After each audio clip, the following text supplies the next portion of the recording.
The mop handle felt heavier than usual This in case Walter file Brennan's contains evidence calloused that will hands change everything. as he pushed it across the marble floor of courtroom 302. The same floor he had crossed 1,000 times before, though never like this. Never with the weight of 15 years pressing down on his shoulders like a physical thing. The autumn sun of Manhattan filtered through the tall windows of the federal courthouse, casting long streaks of golden light across the stone he had just finished polishing. And somewhere in the distance, a clock was ticking toward 9 in the morning, toward the moment that would change everything. He was 62 years old. His hair had gone mostly silver at the temples, not the distinguished silver of wealthy men who age gracefully in corner offices, but the dull gray of sleepless nights and meals eaten, standing up in basement cafeterias. His Navy maintenance uniform bore the word maintenance embroidered on the chest pocket, the threads fraying slightly at the edges after 15 years of washing in cold water to save on electricity bills. The uniform itself had been replaced twice in all that time, and both times Walter had felt a strange grief as though he were burying a friend. The courtroom was empty at this hour, just Walter and the ghosts of all the cases that had passed through these walls. He knew every scratch on the mahogany railings, every water stain on the ceiling tiles, every loose floorboard near the jury box that creaked when stepped on at the wrong angle. This was his kingdom now, this realm of brass fixtures and polished wood, and he had made peace with that fact in the way a man makes peace with a prison cell when he realizes he may never leave. The defendant's table stood near the front 6 leather chairs arranged in a row, and Walter paused his mopping to look at them. In a few hours, those chairs would be occupied by lawyers charging $8,000 an hour. Lawyers who would argue over billions while Walter pushed his cart back to the maintenance closet and clocked out for lunch. But something was different about today. Walter could feel it in the air, in the way the morning light seemed sharper than usual, in the way his hands trembled slightly as they gripped the mop handle. The Ashford case was starting this morning, the biggest intellectual property dispute to hit Manhattan in a decade, and the entire legal world was watching. Catherine Ashford, the tech billionaire accused of stealing quantum computing technology from a startup called Prometheus Systems. Walter had followed the case from the beginning, not through newspapers or television, but through the conversations he overheard while emptying trash cans and wiping down tables. Lawyers talked freely in front of the maintenance staff because maintenance staff were furniture, invisible, not worth noticing. Walter Brennan had been invisible for 15 years. He finished mopping the last section of floor near the witness stand and stepped back to inspect his work. The marble gleamed under the fluorescent lights, pristine and perfect the way he always left it. A man could take pride in a well-mopped floor even if no one else noticed. That was what Elena had taught him in those dark years after everything fell apart. Find dignity in small things, find purpose in the work of your hands, and never let them take your soul, even if they take everything else. Elena. Even now, the thought of her name sent a tremor through his chest, a grief that time had softened, but never erased. Walter checked his watch. 7:15. He had 90 minutes before the courtroom opened for the trial, 90 minutes to finish his rounds and disappear back into the invisible world of maintenance corridors and supply closets. He gathered his supplies onto the cart, the bottles of cleaning solution and the rolls of paper towels and the worn rubber gloves he had been using since March, and pushed it toward the door. The hallway outside courtroom 302 was still quiet, the morning staff just beginning to trickle in with their coffee cups and their briefcases and their expensive suits. Walter nodded at a security guard he had known for a decade, a man named Harrison, who always asked about his daughter even though Walter never had much to tell him. Rachel was in San Francisco now, working at some tech company, living a life so different from his own that their monthly phone calls felt like conversations between strangers. The maintenance closet on the 3rd floor was cramped and poorly lit, a space barely large enough for his cart and a small folding chair he had brought from home years ago. Walter sat down and pulled out a thermos of black coffee, the same thermos he had carried every day since Elena gave it to him for their 20th anniversary. The coffee was bitter and lukewarm, made at 4 in the morning in his tiny Queens apartment before the sun came up, but it was his and he had earned it. He closed his eyes and let the silence settle around him, the brief peace before another day of being no one. But even in the darkness behind his eyelids, Walter could not escape the memories. They came unbidden, as they always did, fragments of a life that had been taken from him piece by piece. 40 years ago, Walter Brennan had been a boy from Ohio with dirt under his fingernails and dreams bigger than the coal mines that had swallowed his father. Frank Brennan had worked 12-hour shifts in the darkness underground, 6 days a week, 50 weeks a year, extracting the black rock that powered America's factories and homes. He was a quiet man, Frank, with hands like leather and a back that bent more each year from the weight of the earth above him. Walter remembered the way his father came home each evening, covered in coal dust, the fine black particles embedded in the creases of his face and the lines of his palms so deep that no amount of scrubbing could ever wash them away completely. His mother would heat water on the stove, and Frank would wash in the kitchen basin, and Walter would sit at the table doing his homework and watching his father transform from a shadow into a man. The only question Frank ever asked, "You finish your schoolwork, boy?" And Walter every night would answer, "Yes, sir." Frank Brennan never got past the 8th grade. The mines had taken him at 14, the same age his father had been taken, and his grandfather before that. It was the way of things in their town, a small place in southeastern Ohio, where the hills were hollowed out and the rivers ran black with runoff, and the men died young from lungs full of dust. But Frank had a belief that burned in him like the eternal fires that sometimes smoldered in the abandoned shafts, a belief that education was the only escape, the only way to break the chain that had bound his family to the darkness for generations. Walter never forgot the night Frank came home with the acceptance letter from Columbia Law School. It had arrived in a thick envelope, the kind that meant good news, and Walter had been afraid to open it. He was 17 years old, the smartest kid in his high school class by a mile, but smart didn't mean anything where he came from. Smart boys still went into the mines. Smart boys still married local girls and had children who would grow up to do the same. The letter sat on the kitchen table for 3 hours while Frank finished his shift, while Walter's mother made dinner, while the sun set over the hills and the stars came out one by one. When Frank finally walked through the door, he saw the envelope immediately. He stopped in the doorway, his face still black with coal, and he looked at his son with eyes that held something Walter had never seen before. "Open it," Frank said. Just those 2 words, quiet and rough. Walter's hands shook as he tore the envelope. The letter inside was typed on heavy cream paper, the words blurring as his eyes filled with tears. "Full scholarship," Walter read aloud. "They're giving me a full scholarship." Frank Brennan, the man who had never cried in front of anyone, turned away and wiped his face with his blackened hand. When he turned back, there were clean streaks down his cheeks where the tears had washed the coal dust away. "You make me proud, Walter." His voice was hoarse, barely above a whisper. "You make me so proud." 2 months later, Frank Brennan was dead. The diagnosis came in July: black lung disease, stage 4, the coal dust that had accumulated in his lungs for 33 years finally claiming its due. The doctors said he might have 6 months, maybe a year if he stopped working immediately, but Frank refused to quit. The mine was all he knew, and there were bills to pay, and Walter's mother needed the insurance that would only continue as long as Frank kept working.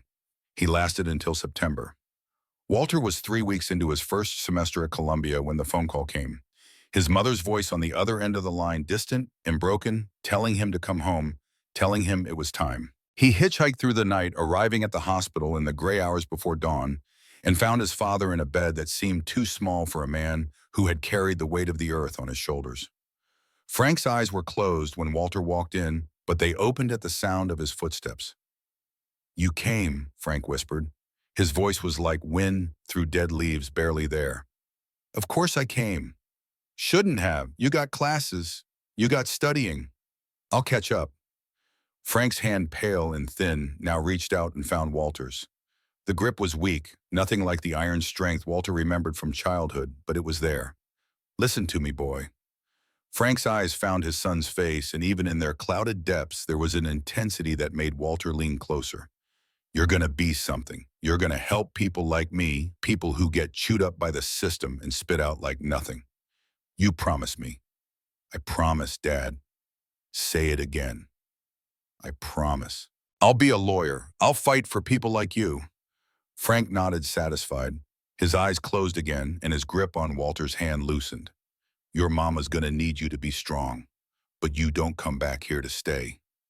You hear me? You go back to that school and you finish what you started. That's how you honor me.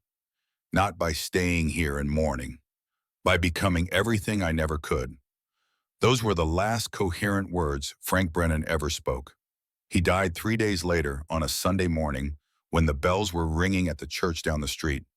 Walter was holding his hand when it happened, and he felt the exact moment when his father's spirit left his body, a subtle shift like air pressure changing before a storm. His mother wept beside him, but Walter didn't cry. He had made a promise, and crying felt like weakness, and he could not afford to be weak. At the funeral, standing beside the open grave with dirt piling up on the simple wooden coffin, Walter made another promise, this one silent and private. He would become a lawyer.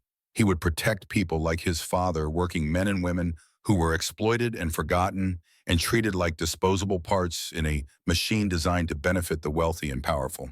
He would fight for them with every breath in his body, every hour of every day, until justice was no longer a privilege, reserved for those who could afford it. Walter Brennan kept that promise for 20 years.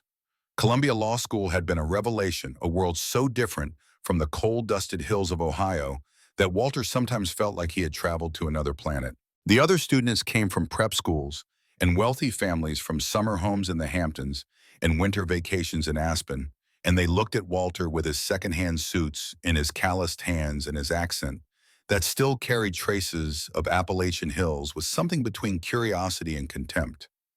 But Walter didn't care about their opinions. He cared about the law, about the elegant machinery of justice that could protect the weak from the strong, if only someone knew how to operate it properly. He graduated at the top of his class in 1987, and within a week he had 3 job offers from major Manhattan firms. He chose Whitfield and Partners not because they paid the most, but because they had a pro bono program that allowed associates to take on cases for clients who couldn't afford representation. It was a small thing, a token gesture from a firm that made its real money representing corporations in billion-dollar disputes, but it was enough for Walter. He would work their cases during the day and fight for the people at night and on weekends, and slowly, piece by piece, he would build a reputation. The reputation came faster than he expected. By 30, Walter Brennan had a corner office overlooking Central Park, a partnership track that was the envy of his peers, and a name that was whispered in legal circles as someone to watch. By 35, he had become the youngest partner in the firm's history, specializing in class action lawsuits that pitted ordinary workers against the corporations that exploited them. Factory workers exposed to toxic chemicals, miners denied compensation for workplace injuries, employees fired illegally for reporting safety violations. The cases no one else wanted to touch because they were expensive and time-consuming and the clients couldn't pay. Walter took them all. "You're insane," his colleagues told him over and over in conference rooms and cocktail parties and the quiet moments between depositions. "These cases cost more than they bring in. You're sabotaging your own career." But Walter just smiled and shook his head and kept working. The money had never mattered to him. What mattered was the look in a client's eyes when they realized someone was finally listening, someone was finally fighting for them.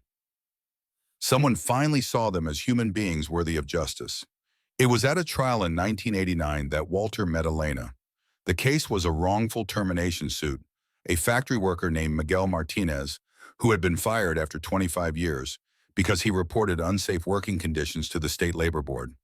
The company claimed he was let go due to budget cuts, but Walter had documents proving they had hired 3 new workers the same week they fired Miguel. It was an open and shut case, the kind Walter could win in his sleep, but something about it felt personal. Miguel reminded him of his father, quiet, hardworking, proud, destroyed by a system that treated him as expendable. Elena Martinez was Miguel's daughter. She took the witness stand on the second day of the trial, a young woman with dark hair and amber eyes that seemed to hold all the warmth of autumn. Walter had interviewed her before the trial, going over her testimony, preparing her for cross-examination, but nothing had prepared him for the way she looked at him from the witness box, direct and unafraid. "Miss Martinez," Walter said, his voice professionally calm even as his heart hammered against his ribs, "can you describe what happened on the day your father was terminated?" Elena's chin lifted slightly, a gesture of defiance that Walter would come to know and love over the years ahead. They called him into the manager's office at 2 in the afternoon. He had been at that factory since before I was born, 25 years, and they gave him 15 minutes to clean out his locker and leave. "Did they provide a reason, Manishaim?" "They said the budget was being restructured. They said his position was being eliminated." Elena's voice remained steady, but Walter could see the anger burning behind her eyes. But everyone knew the truth. He filed a safety complaint 2 months earlier after a machine malfunction nearly killed a coworker. The company was supposed to replace the equipment, but they decided it was cheaper to get rid of the man who complained. Walter nodded, letting her words hang in the air for the jury to absorb. And how did this affect your family? My father is 61 years old. He gave that company his entire adult life. He missed my quinceañera because he was working overtime. He missed my graduation because he was covering a shift. He gave them everything and they threw him away like garbage. Elena's hands were clasped in her lap, knuckles white. He hasn't been the same since. He sits in his chair and stares at the wall, and I don't know how to reach him anymore. The jury awarded Miguel Martinez $2 million in damages, the largest wrongful termination verdict in the state that year. But Walter didn't celebrate the victory. Instead, he broke every rule in the legal profession and asked Elena Martinez to have coffee with him the day after the trial concluded. Is this ethical? She asked, one eyebrow raised, a smile playing at the corners of her mouth. The case is closed, Walter replied. You're not a witness anymore. You're just a woman I would very much like to get to know better. That was smooth, counselor. I've been practicing that line for 2 days. Elena laughed, and the sound was like music to Walter's ears, like bells ringing on a clear morning, like everything good he had ever hoped for, wrapped up in a single moment. They were married in the spring of '91 in a small ceremony in Central Park, with only close friends and family in attendance. Elena wore a simple white dress that she had bought on sale at Macy's, and Walter thought she was the most beautiful thing he had ever seen. His mother came up from Ohio for the wedding, frail and gray, but beaming with joy, and she pulled Walter aside after the ceremony to whisper in his ear. Your father would be so proud, she said. You found a good one, Walter. Don't ever let her go. I won't, Mama, I promise. Rachel Brennan was born in December of that same year, a tiny pink bundle who screamed with impressive lungs and looked up at her parents with eyes that would later turn the same amber shade as her mother's. Walter held his daughter for the first time in the hospital room, while Elena slept exhausted from 20 hours of labor, and he felt something shift inside him, a tectonic realignment of everything he thought he knew about love and purpose and what it meant to be alive. I'm going to protect you, he whispered to the infant in his arms. I'm going to give you a life your grandfather never had. I promise. The years that followed were the happiest of Walter's life. He continued his work at the firm, taking on bigger and more complicated cases, building a reputation that extended far beyond Manhattan. Time magazine did a profile on him in 1998, calling him the defender of the invisible, a lawyer who had made it his mission to give voice to the voiceless. The article included a photograph of Walter at his desk, surrounded by case files, his hair still dark, then his eyes still bright with idealism. At-home life was full in ways that made Walter's childhood poverty seem like a distant dream. They bought a house in Westchester, a beautiful colonial, with a yard where Rachel could play and a study where Walter could work late into the night. Elena continued teaching elementary school, turning down several offers to take administrative positions because she loved being in the classroom with the children, loved watching their faces light up when they finally understood something difficult. They had dinner together every night that Walter wasn't in trial, the three of them around the kitchen table talking about their days. Rachel grew from a screaming infant into a curious toddler, into a precocious child who asked questions about everything and read books far above her grade level. She looked like her mother, but had her father's stubborn streak, the refusal to accept injustice that ran in the Brennan blood like a hereditary disease. Why do some people have so much and other people have so little? Rachel asked one evening when she was 8 years old after they had passed a homeless man on the street in Manhattan. Walter and Elena exchanged a glance, the silent communication of parents who have been married long enough to read each other's thoughts. Because the world isn't fair, Walter said carefully. But that doesn't mean we accept it. We try to make it better, one person at a time, one case at a time. Is that why you're a lawyer? That's exactly why I'm a lawyer. Rachel nodded solemnly, processing this information with the gravity of a child who already understood more about the world than most adults. Those were the good years, the golden years, the years Walter would later look back on with a longing so intense it felt like physical pain. He didn't know then how fragile happiness could be, how quickly everything could shatter when the wrong forces aligned against you. The beginning of the end came in 2009. Walter was 47 years old at the height of his career, his name synonymous with worker advocacy across the country. He had won cases that changed laws, forced companies to reform their practices, sent a message to the corporate world that exploitation would not go unchallenged. His office wall was covered with plaques and awards, but what he treasured most were the letters from former clients, handwritten notes from factory workers and miners and truck drivers, thanking him for giving them their dignity back. It was a Thursday evening in March when the phone call came. Walter was working late in his office, preparing for a trial that was scheduled to begin the following week when his secretary buzzed him on the intercom. "There's a man here to see you, Mr. Brennan. He doesn't have an appointment, but he says it's urgent. His name is James Whitmore. Send him in." The man who entered Walter's office was in his early 50s with thinning gray hair and eyes that darted around the room like a cornered animal's. He wore a rumpled suit that had seen better days and carried a leather briefcase that he clutched to his chest like a shield. "Mr. Brennan," Whitmore said, his voice barely above a whisper. "Thank you for seeing me. I didn't know where else to go."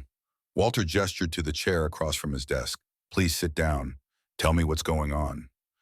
Whitmore sat but perched on the edge of the seat as if ready to bolt at any moment. His hands trembled as he opened the briefcase and pulled out a stack of papers.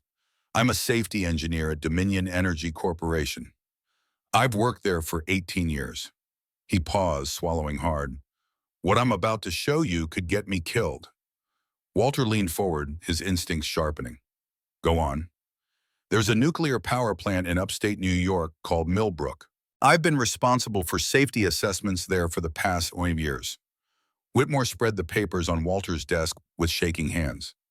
"2 years ago, during a routine inspection, I discovered a critical flaw in the cooling system. The backup pumps were defective. If the primary system failed, there would be nothing to prevent a meltdown." "Did you report this?"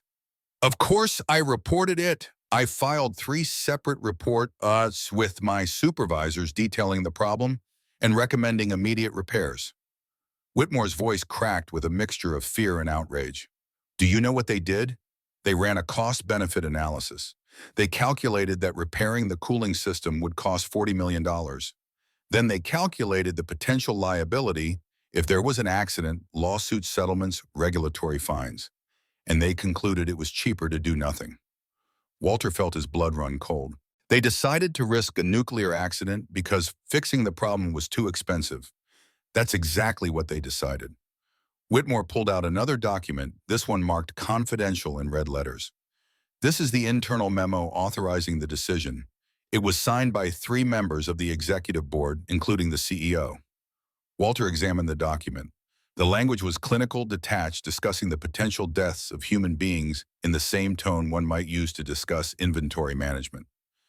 "6 months ago," Whitmore continued, his voice dropping even lower, "there was an incident, a minor malfunction in the primary cooling system. It was contained within minutes, and the backup pumps never had to activate. Officially, it was classified as a routine maintenance issue." He paused, and when he spoke again, his voice was thick with emotion. 3 workers were exposed to radiation during the incident. The company's official report says the exposure was within safe limits.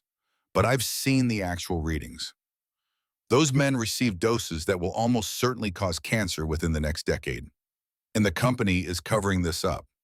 The company is doing everything it can to make sure no one ever finds out. They've falsified records, intimidated witnesses, and made it clear to everyone at the plant that speaking out would be career suicide. Whitmore looked up at Walter, his eyes pleading. "I have a wife and 2 kids, Mr. Brennan. I know what I'm risking by coming here. But those 3 workers have families too. They deserve to know the truth. They deserve compensation for what was done to them." Walter sat back in his chair, his mind racing through the implications. Dominion Energy was one of the largest corporations in America, with revenues in the tens of billions and political connections that reached the highest levels of government. Taking them on would be like declaring war on a superpower.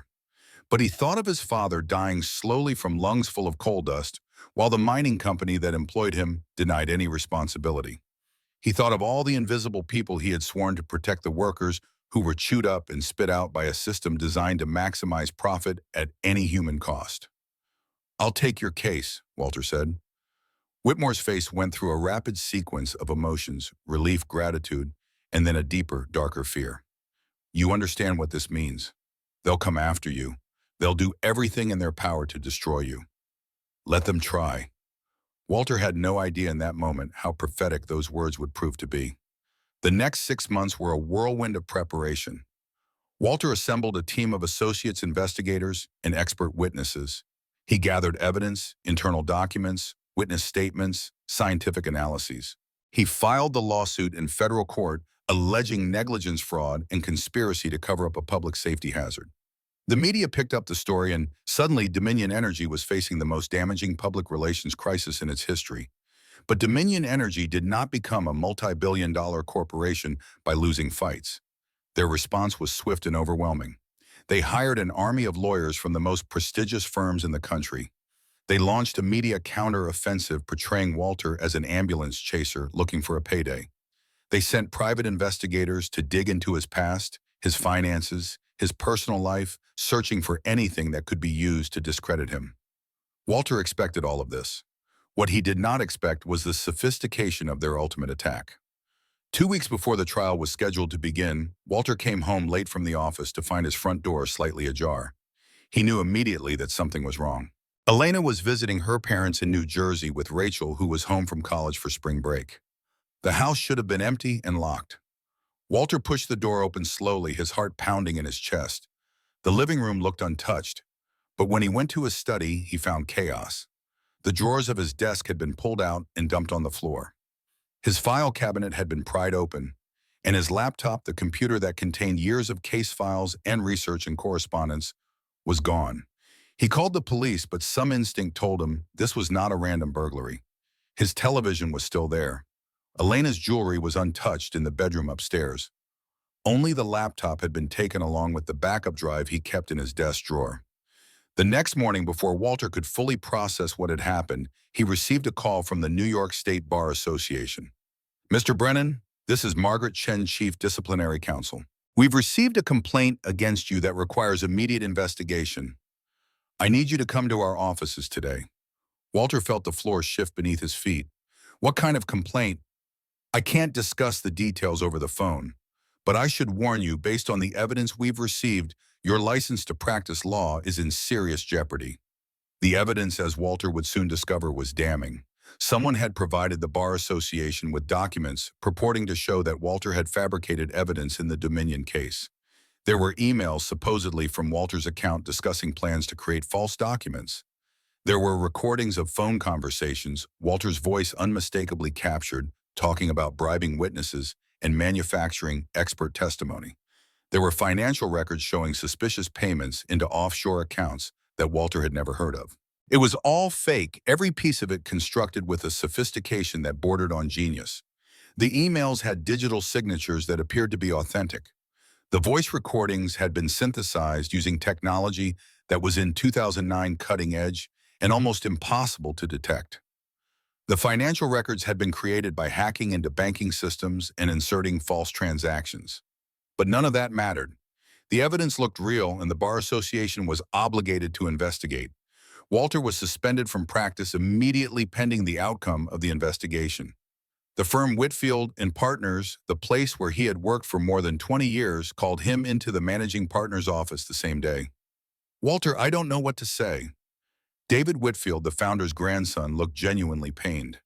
"You've been like family here, but the allegations, we can't have this hanging over the firm, you understand? You're firing me. We're asking for your resignation, for everyone's sake." Walter cleaned out his office that afternoon, filling cardboard boxes with 2 decades of memories, while his former colleagues avoided eye contact in the hallways. The photograph of Elena and Rachel that had sat on his desk, the plaque commemorating his first big verdict, the letter from his mother telling him how proud his father would have been, all of it went into boxes that he would never fully unpack. The newspapers ran the story the next day: "Star lawyer accused of fabricating evidence." The headlines were everywhere on news sites, in television broadcasts, and social media feeds. People who had called Walter a hero were now calling him a fraud. Former clients issued statements expressing their disappointment and betrayal. The talking heads on cable news wondered how anyone had ever trusted him. And then James Whitmore died. The official report said it was suicide. Whitmore's body was found in his car in a parking garage, a single gunshot wound to the head. A note was discovered nearby, typed and unsigned, expressing remorse for his role in spreading lies about Dominion Energy. The case against the company, already weakened by Walter's suspension, collapsed entirely. Walter knew it was murder. He knew it with every fiber of his being, the same way he knew the fabricated evidence was fabricated.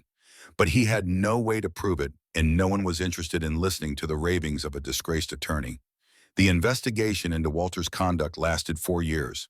4 years of hearings and depositions and expert testimony. 4 years of Walter's life suspended in limbo, unable to practice law, unable to find any other meaningful employment, unable to do anything except fight for his reputation, while the world had already moved on. And during those 4 years, Elena got sick. The diagnosis came in the second year: ovarian cancer, stage 3. By the time they caught it, the disease had already spread to her lymph nodes. Without his income from the firm, without the health insurance that had covered their family, the cost of treatment was astronomical. They sold the house in Westchester first, the home where they had raised Rachel, where they had hosted Thanksgiving dinners and birthday parties and lazy Sunday mornings reading the newspaper together. The money from the sale covered 3 months of chemotherapy. Then they sold the cars, then the furniture. Then Elena's modest jewelry collection, including the engagement ring Walter had saved for 6 months to buy. Everything that could be converted to cash went toward the mounting medical bills. They moved into a small apartment in Queens, 2 rooms and a kitchenette that felt like a closet after the sprawling colonial they had left behind. Rachel, who was 21 and in her final year of college, wanted to drop out and come home to help, but Walter and Elena both forbade it. "You finish your degree," Elena said from the hospital bed, where she spent more and more of her time. "Don't let what's happening to us derail your life. That's not what we want." Rachel protested, but she stayed in school. She graduated summa cum laude with a degree in computer science, and the day she received her diploma, Elena smiled through her morphine haze and said it was the proudest moment of her life. 2 months later, Elena was gone. She died in the gray hours before dawn in the cramped bedroom of their Queens apartment, with Walter holding her hand, just as he had held his father's hand all those years ago. The cancer had eaten through her body like fire through dry wood, taking her piece by piece until there was nothing left but a shell.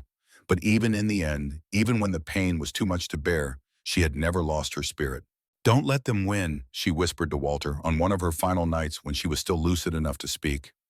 "Promise me you won't let them take who you are." "I promise, Elena, I'll fight. I'll always fight." "No." Her grip on his hand tightened with a strength he didn't know she still possessed. "Not just fight. Stay good. Stay kind. Be the man I fell in love with, the man who sees invisible people and fights for them. Don't let the anger consume you. Promise me." "I promise." Elena's eyes closed and her grip loosened, and a few days later, she was gone. Walter's mother died 3 months after that, as if the weight of all the family's tragedy had finally crushed her. She had never fully recovered from Frank's death, and watching her grandson struggle through his scandal and her daughter-in-law waste away from cancer was more than her aged heart could bear. In the span of 5 years, Walter Brennan lost his career, his reputation, his wife, his mother, and everything he had spent a lifetime building. When the Bar Association finally cleared him of all charges in 2013, concluding that the evidence against him had been fabricated by unknown parties, it felt less like vindication than like a cruel joke. The damage was done. His name was still associated with scandal in the minds of those who remembered. No law firm would touch him. His licenses was restored, but what good was a license without anyone willing to hire him? He found work as a janitor at the Manhattan Federal Courthouse. It was the only job he could get. The irony was not lost on him, cleaning the floors of the courtrooms where he had once argued cases, emptying the trash cans of lawyers who were now doing the work he used to do. But Walter took the job without complaint because bills still needed to be paid, and rent still came due on the first of the month, and self-pity was a luxury he could not afford. That was 15 years ago. The coffee in Walter's thermos had gone cold while he sat in the maintenance closet, lost in memories. He shook himself back to the present, checked his watch, and saw that it was nearly 9 o'clock. The Ashford trial was about to begin. He should have stayed in the closet, should have found some other floor to mop, some other bathroom to clean. What was happening in courtroom 302 was none of his business anymore. He was maintenance staff now, invisible, irrelevant. But something pulled him back to the courtroom anyway. He told himself he just wanted to see the setup before the trial began, make sure his mopping job had held up. But the truth was different, harder to admit. He wanted to see a trial one more time. He wanted to remember what it felt like to be part of that world, even if only as a spectator, hidden in plain sight. The courtroom was filling up when Walter slipped in through a side door. Reporters crowded the gallery, their laptops open, their phones clutched in their hands, ready to document every moment of what promised to be the trial of the decade. The public seating was packed with curious observers, law students, and tech industry watchers who wanted to see Catherine Ashford in person. Walter positioned himself near the back wall next to his cleaning cart, where he could observe without being observed. The bailiff nodded at him with a familiarity born of long acquaintance. Walter was furniture, after all, part of the courtroom's permanent fixtures. At the prosecution table, a man Walter recognized as Richard Thornton was arranging papers with the practiced ease of someone who had done this 1,000 times. Thornton was 55, a partner at Morrison & Blackwell, one of the most expensive law firms in the country. His gray suit probably cost more than Walter's monthly salary. He had the sleek, well-fed look of a man who had never known want, who had never eaten a meal standing up in a basement cafeteria, who had never worried about how he would pay next month's rent. But it was the defense table that drew Walter's attention. Catherine Ashford sat alone. She was 41 years old with blonde hair pulled back in a neat bun and blue eyes that had graced the covers of Forbes and Wired and Time magazine. She wore an Armani suit that was impeccably tailored, and her posture was straight and confident, the bearing of a woman who had built a $12 billion company from nothing. But Walter had spent 40 years reading people, and he could see what others might miss: the tension in her clasped hands, the tightness around her eyes, the slight tremor in her jaw. Catherine Ashford was terrified, and she was alone. 6 leather chairs sat beside her at the defense table, all of them empty. Walter knew those chairs were supposed to be occupied by lawyers from Morrison & Blackwell's rival firm, Harrison, Monroe & Partners, a team that Catherine had hired at the rate of $8,000 an hour to defend her against the charges. They were not there. Walter checked his watch at 9:15. The trial was supposed to begin in 15 minutes. He watched Catherine pull out her phone and make a call, her face growing paler with each passing second. Then another call, then another. Each time she put the phone down, she looked more desperate, more lost. Walter had seen this before. Not at this scale, not in this courtroom, but the pattern was unmistakable. The isolation of a target, the abandonment at the crucial moment, the systematic destruction of someone who had become inconvenient to powerful interests. It was exactly what they had done to him. All rise. The bailiff's voice cut through the murmur of the crowd, and everyone stood as Judge Margaret Hayes entered the courtroom. She was 65 years old with silver hair, pulled back in a severe bun, and a face that gave nothing away. Walter knew her reputation: fair but ruthless, with no tolerance for grandstanding or time wasting. She had been on the bench for 30 years and had seen everything. Judge Hayes took her seat and surveyed the courtroom, her eyes narrowing when they landed on the empty chairs beside Catherine Ashford. "Miss Ashford," she said, her voice cutting through the silence like a blade, "where is your legal team?" Catherine rose, trying to maintain her composure, but her voice wavered. "I don't know, Your Honor. They were here yesterday for the final preparation meeting. I've tried reaching them all morning, but no one is answering." A ripple of whispers spread through the gallery. Reporters began typing furiously on their laptops. Richard Thornton rose from the prosecution table, a thin smile playing at the corners of his mouth. "Your Honor, it appears the defense has been abandoned. We move for a default judgment." Judge Hayes held up a hand. "Let's not get ahead of ourselves, Mr. Thornton." She turned back to Catherine. "Miss Ashford, do you have any explanation for your counsel's absence?" "No, Your Honor. I've left messages with every member of the team. I don't understand what's happening. The court is sympathetic to your situation, but we cannot delay indefinitely." Judge Hayes glanced at the clock on the wall. "If you cannot secure representation within the next few minutes, I may have no choice but to proceed without defense counsel or grant the plaintiff's motion." Catherine's face went white. Walter could see her hands shaking as she gripped the edge of the table.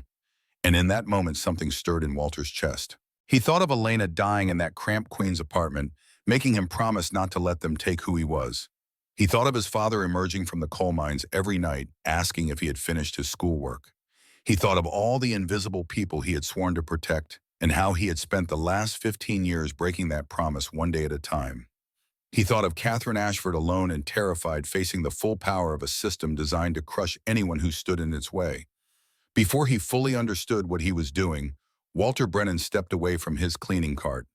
"I will represent her." His voice was not loud, but it carried through the courtroom with a clarity that silenced every other sound. 200 pairs of eyes turned toward him, the elderly man in the maintenance uniform, the mop still in his hand, standing in the aisle like a ghost from another era. Catherine Ashford stared at him with undisguised shock. Richard Thornton's face twisted into a smirk. "Your Honor, this is absurd. A janitor cannot—" "I am a member of the New York State Bar." Walter interrupted, his voice steady now, stronger than it had been in years. "My license is valid." He reached into his back pocket and pulled out his wallet, the old leather wallet that Elena had given him 35 years ago. From it, he extracted a card that he had carried every day for 15 years, though he had never expected to use it again. His bar card. Judge Hayes examined the card, her expression unreadable. The courtroom was utterly silent, the tension so thick it seemed to have weight and substance. "Walter Brennan," she read aloud, "admitted to the New York Bar in 1987. She looked up at him. "Mr. Brennan, how long has it been since you practiced law?" 15 years, Your Honor. "And you believe you are still competent to handle a case of this magnitude?" Walter met her gaze without flinching. "This woman deserves representation. She deserves someone who will fight for her. I know the law, I know procedure, and I understand what justice means." The whispers in the gallery swelled to a dull roar. Reporters were typing so fast their keyboards sounded like rainfall. Richard Thornton's face had gone from smug to uncertain to something approaching alarm. Judge Hayes turned to Catherine. "Miss Ashford, do you accept Mr. Brennan as your counsel?" Catherine looked at Walter, really looked at him for the first time. He saw her taking in his worn uniform, his calloused hands, his silver hair. He saw her searching his face for something, some indication of who he was and why he was doing this. Whatever she found must have satisfied her, because she nodded slowly. "Yes, Your Honor, I accept Mr. Brennan as my attorney." The courtroom erupted. Judge Hayes banged her gavel, calling for order, but even she seemed slightly stunned by the turn of events. "Very well," she said when the noise had died down to a manageable level. "Mr. Brennan, you have 15 minutes to confer with your client before we proceed. Do not waste them." "Thank you, Your Honor." Walter walked down the aisle toward the defense table, aware of every eye following his progress. He felt something he had not felt in 15 years alive. The numbness that had wrapped around his heart like a shroud was cracking, and underneath it something was stirring. He set the mop against the wall, the mop that had been his only tool for a decade and a half, and sat down beside Catherine Ashford. "Something is very wrong here," he whispered, leaning close so only she could hear. "This isn't just your lawyers abandoning you. Everything has been orchestrated."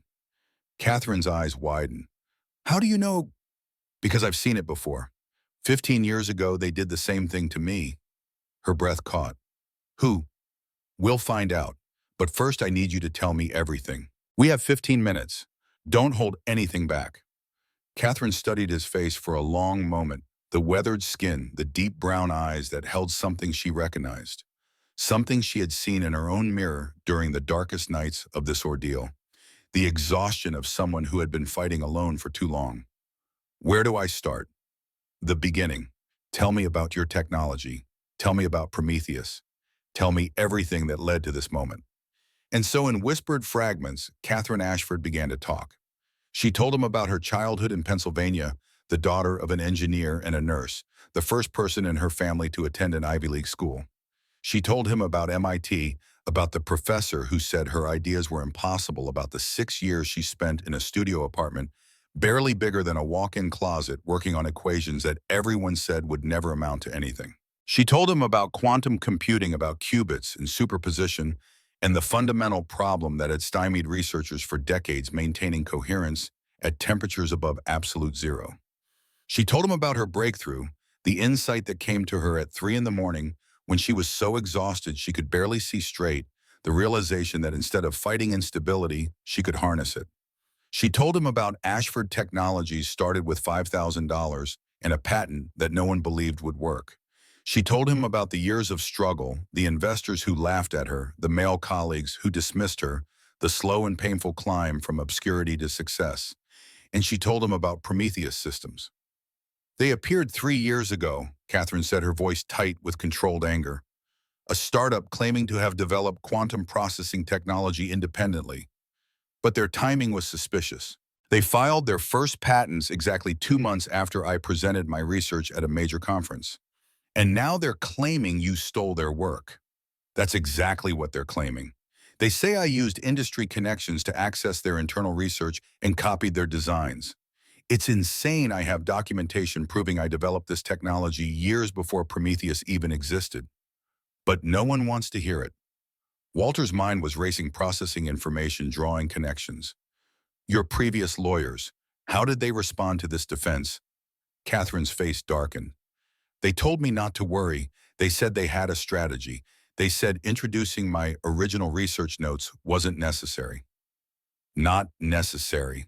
Walter felt a cold fury building in his chest. Your best evidence, and they told you not to use it. I trusted them. They came highly recommended. They cost $3 million. And now they've vanished at the worst possible moment. Yes. Walter leaned back in his chair, his eyes scanning the courtroom. Thornton at the prosecution table shuffling papers with affected nonchalance. The reporters in the gallery hungry for blood.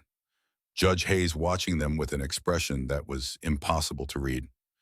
Miss Ashford, Walter said quietly, your lawyers weren't incompetent. They were sabotaging you. The color drained from Catherine's face. What?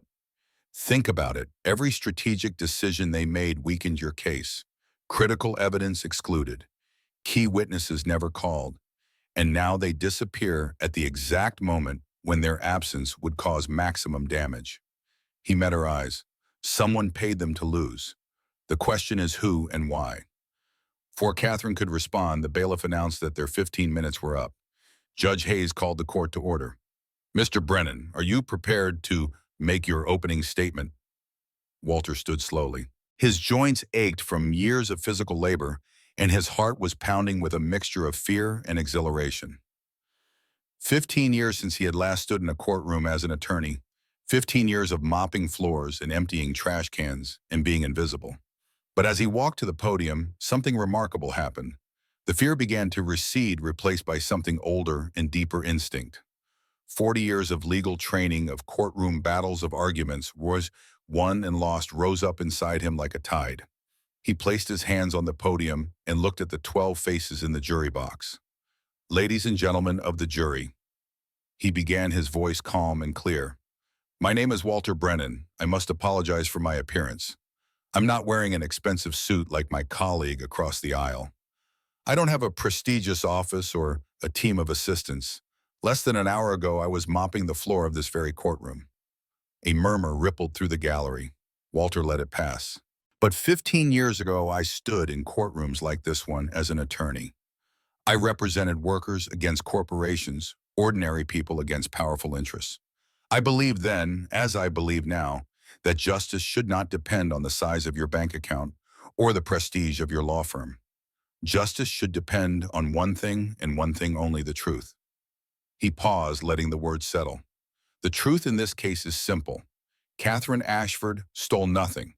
She created revolutionary technology through her own intellect, her own labor, her own genius. And someone very wealthy and very powerful wants to take that technology away from her. Richard Thornton rose. Objection. Counsel is arguing not making an opening statement. Sustained, Judge Hayes said. Mr. Brennan, confine yourself to the facts. Walter nodded. My apologies, Your Honor. I will let the evidence speak for itself. And I promise this jury one thing: by the time this trial is over, it will be unmistakably clear who is telling the truth and who is lying. He returned to the defense table and sat down. His hands were trembling, slightly hidden beneath the table where no one could see. Catherine leaned toward him. That was just the beginning, Walter murmured. The hard part comes now. Richard Thornton delivered his opening statement with the polished confidence of a man who had done this hundreds of times.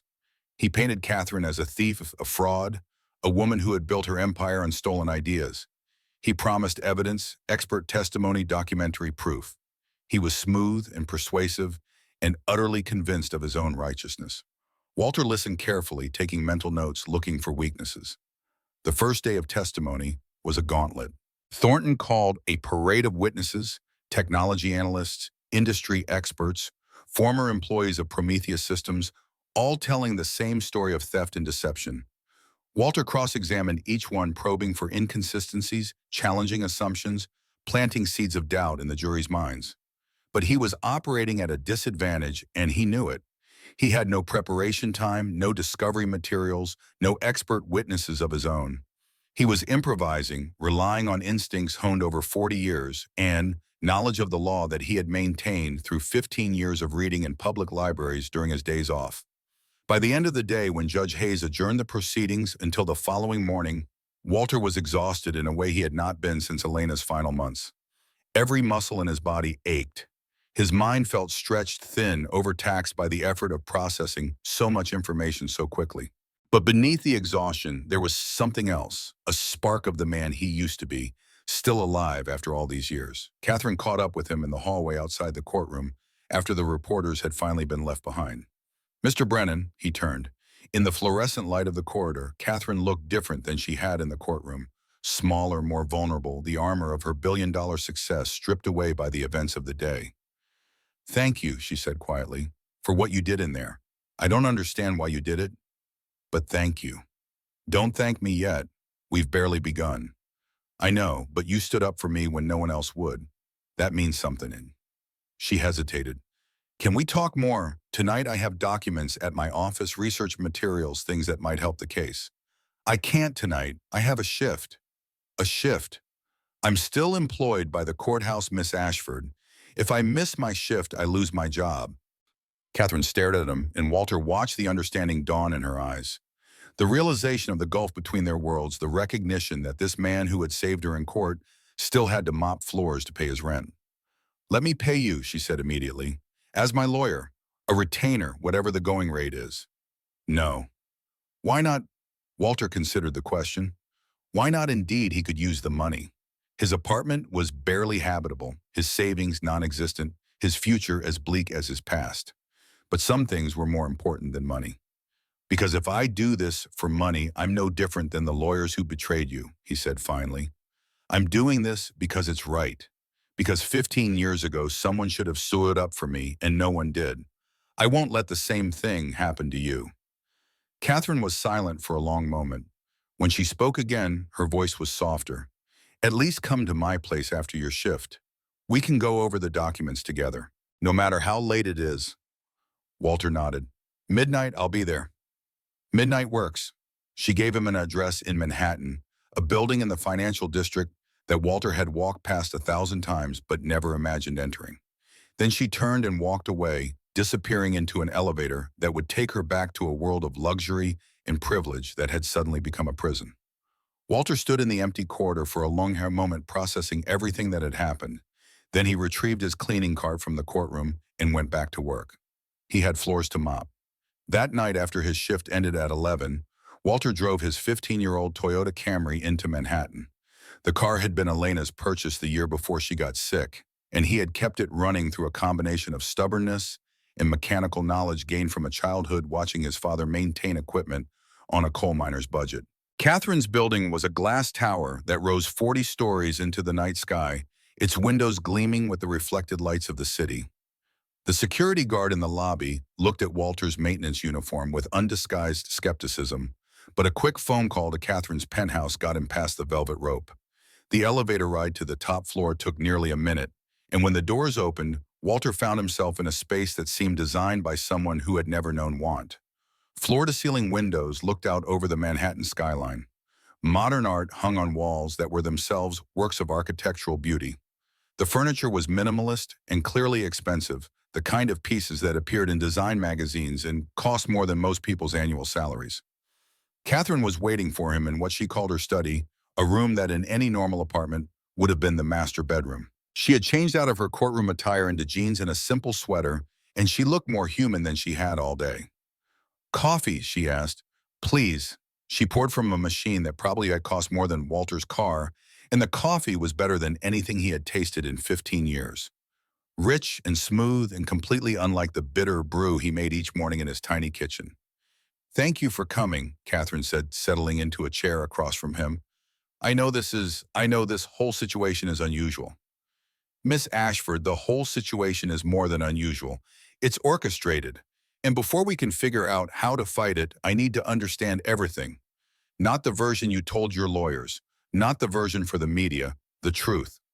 Catherine took a deep breath, and then she began to talk. She started with the science, explaining quantum computing in terms that Walter could follow despite his lack of technical background. She told him about the fundamental problem, quantum bits or qubits, that could exist in multiple states simultaneously but were so sensitive to environmental interference that they required temperatures near absolute zero to function. She told him about the breakthrough that had made her famous, a way to use the instability itself as part of the computational process rather than fighting against it. Everyone said it was impossible. Catherine said, a note of pride creeping into her voice despite everything. "My professors, my colleagues, the investors I pitched to, they all said I was wasting my time. But I knew I was right. I could see the solution in my head, even if I couldn't prove it yet." "When did you first develop this approach?" 2006. I was 24 years old, still a graduate student at MIT. I spent 6 years working on it, most of that time in a studio apartment that was smaller than this room. I lived on ramen noodles and coffee and the occasional pizza when I could afford it. I didn't have a lab, didn't have funding, didn't have anyone who believed in me except my parents. And you documented everything, everything. Catherine stood and walked to a safe hidden behind a painting on the wall. She punched in a code, and the door swung open, revealing stacks of folders and binders. "These are my original research notes. Dated, notarized, witnessed. Every equation, every breakthrough, every failure. Proof that I developed this technology before Prometheus systems even existed." Walter took the folders she handed him and began flipping through the pages. What he saw was incomprehensible to him, pages of mathematical notation and scientific diagrams, but the dates were clear enough. 2006, 2007, 2008, years before Prometheus had supposedly developed its own version of the technology. "Why didn't your previous lawyers use this?" he asked. "They said it wasn't necessary. They said they had a better strategy." Walter felt the same cold fury he had felt in the courtroom, the recognition of betrayal so complete it could only be intentional. Miss Ashford not introducing this evidence wasn't a strategy, it was sabotage. Catherine's face went pale. "You really think they were working against me?" "I don't think it, I know it." Walter closed the folder and looked up at her. "Your lawyers were paid to lose. The only questions are who paid them and why. They worked through the night going over documents, reconstructing the timeline of events, looking for patterns. And the more they dug, the clearer the picture became. Every decision Catherine's legal team had made had weakened her case. Crucial evidence excluded. Key witnesses never deposed. Objections raised at moments that hurt the defense rather than helped it. It was not incompetence. It was systematic destruction. By 3 in the morning, Walter had a theory. "This isn't just about your technology," he said, staring at the notes he had spread across Catherine's coffee table. "It's about what your technology could do." "What do you mean your quantum processing system has applications beyond computing? Energy storage, power conversion. Your own patents mention these possibilities." Walter looked up at her. "If your technology works as advertised, it could revolutionize the energy industry, make fossil fuels obsolete within a generation." Catherine nodded slowly. "That's always been the long-term vision. Quantum-enhanced battery systems could be 10 times more efficient than anything we have now, and quantum optimization could transform the entire power grid. Which means," Walter continued, "that you're not just a threat to some tech startup. You're a threat to every company that makes money from oil, coal, and natural gas. We're talking about an industry worth trillions of dollars." The realization hung in the air between them, heavy and ominous. "Prometheus Systems," Catherine whispered. "It's not a real company, is it?" "I don't know yet, but I intend to find out." Walter stood gathering his notes. I need to go home and get some sleep before court tomorrow. But I want you to think about something. Is there anyone in your organization who might have been compromised? Anyone who had access to your systems, who might have been feeding information to the other side? Catherine's face went through a series of emotions. Denial, consideration, dawning horror. Diana Webb, she said quietly, my executive assistant. She's been with me for 5 years. She's the only person besides me who has full access to everything. Has she done anything unusual lately? Anything that seemed out of character? She copied files to a USB drive a few weeks ago. I asked her about it and she said it was for a backup. I didn't think anything of it at the time. Walter nodded grimly. We'll need to look into that, but carefully. If she is compromised, we don't want to tip her off. He gathered his jacket, the same maintenance uniform he had worn all day, and headed for the door. Catherine followed him. Mr. Brennan, she said as he waited for the elevator, why are you really doing this? You could have stayed invisible. You could have mopped your floors and collected your paycheck and let this be someone else's problem. Walter considered the question. The elevator doors opened and he stepped inside before turning to face her. 15 years ago, I was where you are now, alone, betrayed, facing enemies I couldn't see. And no one helped me. No one stood up and said, I will protect this person. I lost everything, my career, my reputation, my wife. His voice caught slightly on the last word, and he had to pause before continuing. I can't change what happened to me, but I can make sure it doesn't happen to someone else. The elevator doors began to close. Tomorrow in court, Walter added, whatever I say, whatever I do, don't react. Don't show surprise, don't contradict me. Everything will be part of a plan. What plan? I don't know yet. I'll figure it out tonight. The doors closed, cutting off Catherine's reply. Walter rode down 40 floors in silence, his mind already racing ahead to the battles to come. The night air of Manhattan was cold when he stepped out of the building, and his breath fogged in front of his face as he walked to his car. The Toyota started on the third try. It had always took 3 tries now. One of many small indignities of aging vehicles, and he began the long drive back to Queens. It was after 4 in the morning when Walter finally walked into his apartment. The space was exactly as he had left it, small, spare, containing only the essentials of a life stripped to its bones. One room that served as bedroom, living room, and kitchen. A bathroom down the hall shared with 3 other tenants. Walls that he had never bothered to decorate except for 2 photographs that hung above the narrow bed where he slept alone every night. Elena's photograph, their wedding day, her face radiant with joy, her white dress simple but beautiful in the dappled sunlight of Central Park. And Rachel's photograph. 5 years old, sitting in her mother's lap, smiling at the camera, with eyes that had not yet learned to guard themselves against the world. Walter sat on the edge of his bed and looked at those photographs for a long time. I'm fighting again, Elena, he said to the empty room. I don't know if I can win. I don't know if I'm the same man I used to be. But I'm fighting. He could almost hear her voice in response, gentle and warm, as it had always been. You were always the man who fought for others. That never changed. That could never change. Walter closed his eyes and tried to sleep, but his mind wouldn't stop working. Court in 5 hours. A case he was completely unprepared for. Opponents with unlimited resources and no scruples. A client who was counting on him to perform a miracle. He had done it before. He could do it again. But even as he told himself, this doubt gnawed at the edges of his confidence. He was 62 years old. He hadn't practiced law in 15 years. The rules had changed, the technology had changed, the world had changed. Was he really capable of going up against some of the best lawyers money could buy? There was only one way to find out. Walter set his alarm for 7 3-hours of sleep, would have to be enough, and lay back on the narrow bed. Outside his window, the first gray light of dawn was beginning to touch the skyline. Another day was coming, another battle was about to begin. And for the first time in 15 years, Walter Brennan felt something stirring in his chest that he had almost forgotten how to recognize. Hope. He fell asleep with Elena's photograph watching over him and dreamed of courtrooms and justice and the man he used to be. The alarm woke him too soon, dragging him from dreams he couldn't quite remember into a reality that was both terrifying and exhilarating. Walter showered in cold water. The hot water heater in his building was unreliable at best, and put on the only suit he owned, a charcoal gray two-piece that he had found at a thrift store the night before for $20. The suit was slightly too big, hanging loose on a frame that had been lean when it was purchased and was leaner still after years of meals that prioritized economy over nutrition. But it was clean and pressed, and it transformed Walter from a maintenance worker into something that might, if you squinted, pass for a lawyer. He caught the subway into Manhattan, standing on the crowded train with his briefcase.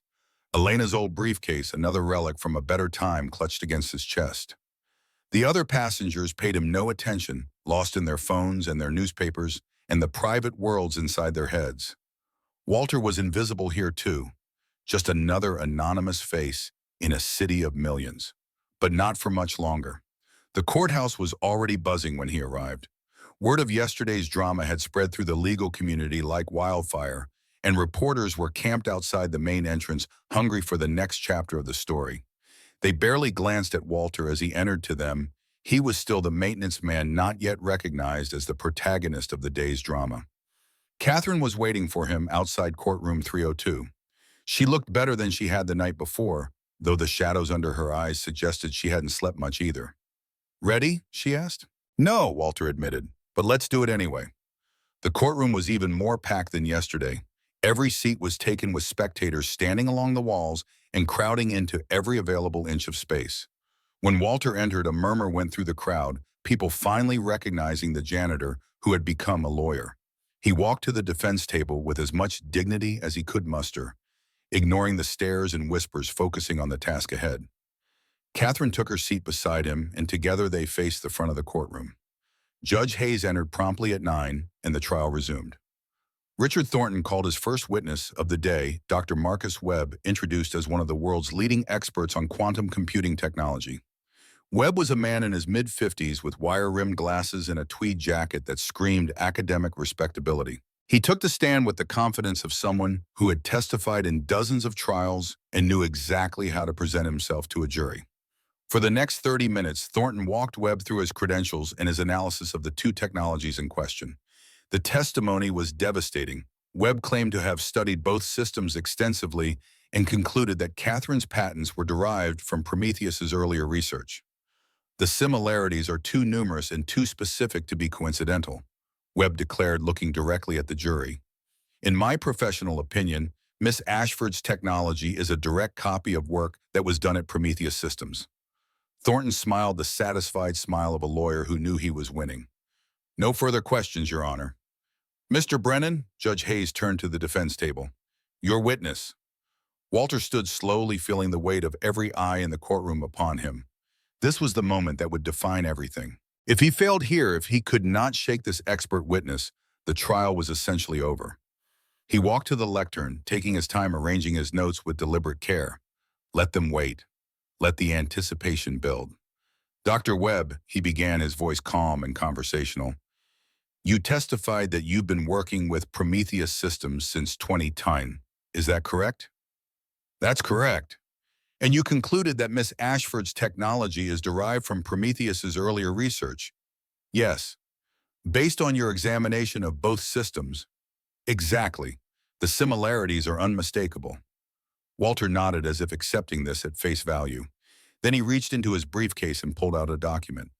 "Dr. Webb, I have here the patent records for Miss Ashford's quantum processing technology. Would you please read the filing date?" Webb looked at the document with a frown. "September 12, 2008. 2008, Walter repeated. "And when was Prometheus Systems founded?" "I believe it was 26. So Miss Ashford filed her patents 8 years before Prometheus even existed." Walter turned to the jury. How exactly could she have copied research from a company that didn't exist when she did the work? A murmur went through the courtroom. Webb's face reddened. "The original research at Prometheus predates the company's founding." "Research done by whom?" Walter interrupted. "At what facility, funded by what organization?" "I don't have those details." "You don't have those details." Walter let the words hang in the air. "You're the prosecution's expert witness, testifying that Miss Ashford stole technology, but you don't know where the supposedly stolen technology originated." Thornton rose. "Objection. Counsel is badgering the witness. I'm questioning the basis of his testimony, Walter replied, which is entirely appropriate on cross-examination. Overruled, Judge Hayes said. You may continue, Mr. Brennan. Walter turned back to Webb. Dr. Webb, how much is Prometheus Systems paying you for your testimony today? Webb's face went from red to white. I'm being compensated for my time and expertise. How much? $250,000. The courtroom erupted. Judge Hayes banged her gavel for order, but even she looked surprised by the figure. $250,000, Walter said, for testimony that you cannot fully support with documented evidence. That's quite a payment for such limited expertise. I have documentation. Documentation provided by whom? By Prometheus Systems, by their lawyers. Have you independently verified any of it? Webb opened his mouth, then closed it again. The confidence had drained from his face, replaced by the expression of a man who suddenly realized he was standing on quicksand. No further questions, Your Honor. Walter returned to his seat. Catherine was staring at him with something approaching awe. How did you know? She whispered. About the payment? I didn't know, I guessed, but his reaction told me everything. The rest of the morning proceeded in a similar fashion. Thornton called witness after witness, and Walter picked each one apart, exposing inconsistencies, revealing financial connections, casting doubt on testimony that had seemed ironclad just hours before. It was not enough to win, not yet, but it was enough to shift the momentum. By the time Judge Hayes called for a lunch recess, the certainty that had characterized the prosecution's case was beginning to crack. Walter ate lunch alone in a corner of the courthouse cafeteria, the same cafeteria where he had eaten countless meals as a maintenance worker. The irony was not lost on him. Yesterday he had been invisible here, just another janitor among janitors. Today people pointed and whispered and gave him a wide berth, unsure what to make of him. He didn't mind the solitude. It gave him time to think, to plan, to prepare for what was coming next. His phone buzzed with a text message from a number he didn't recognize. When he opened it, he saw only 4 words. Be careful, they're watching. Walter stared at the message for a long moment, then deleted it and pocketed his phone. If they were watching, let them watch. He had nothing left to hide.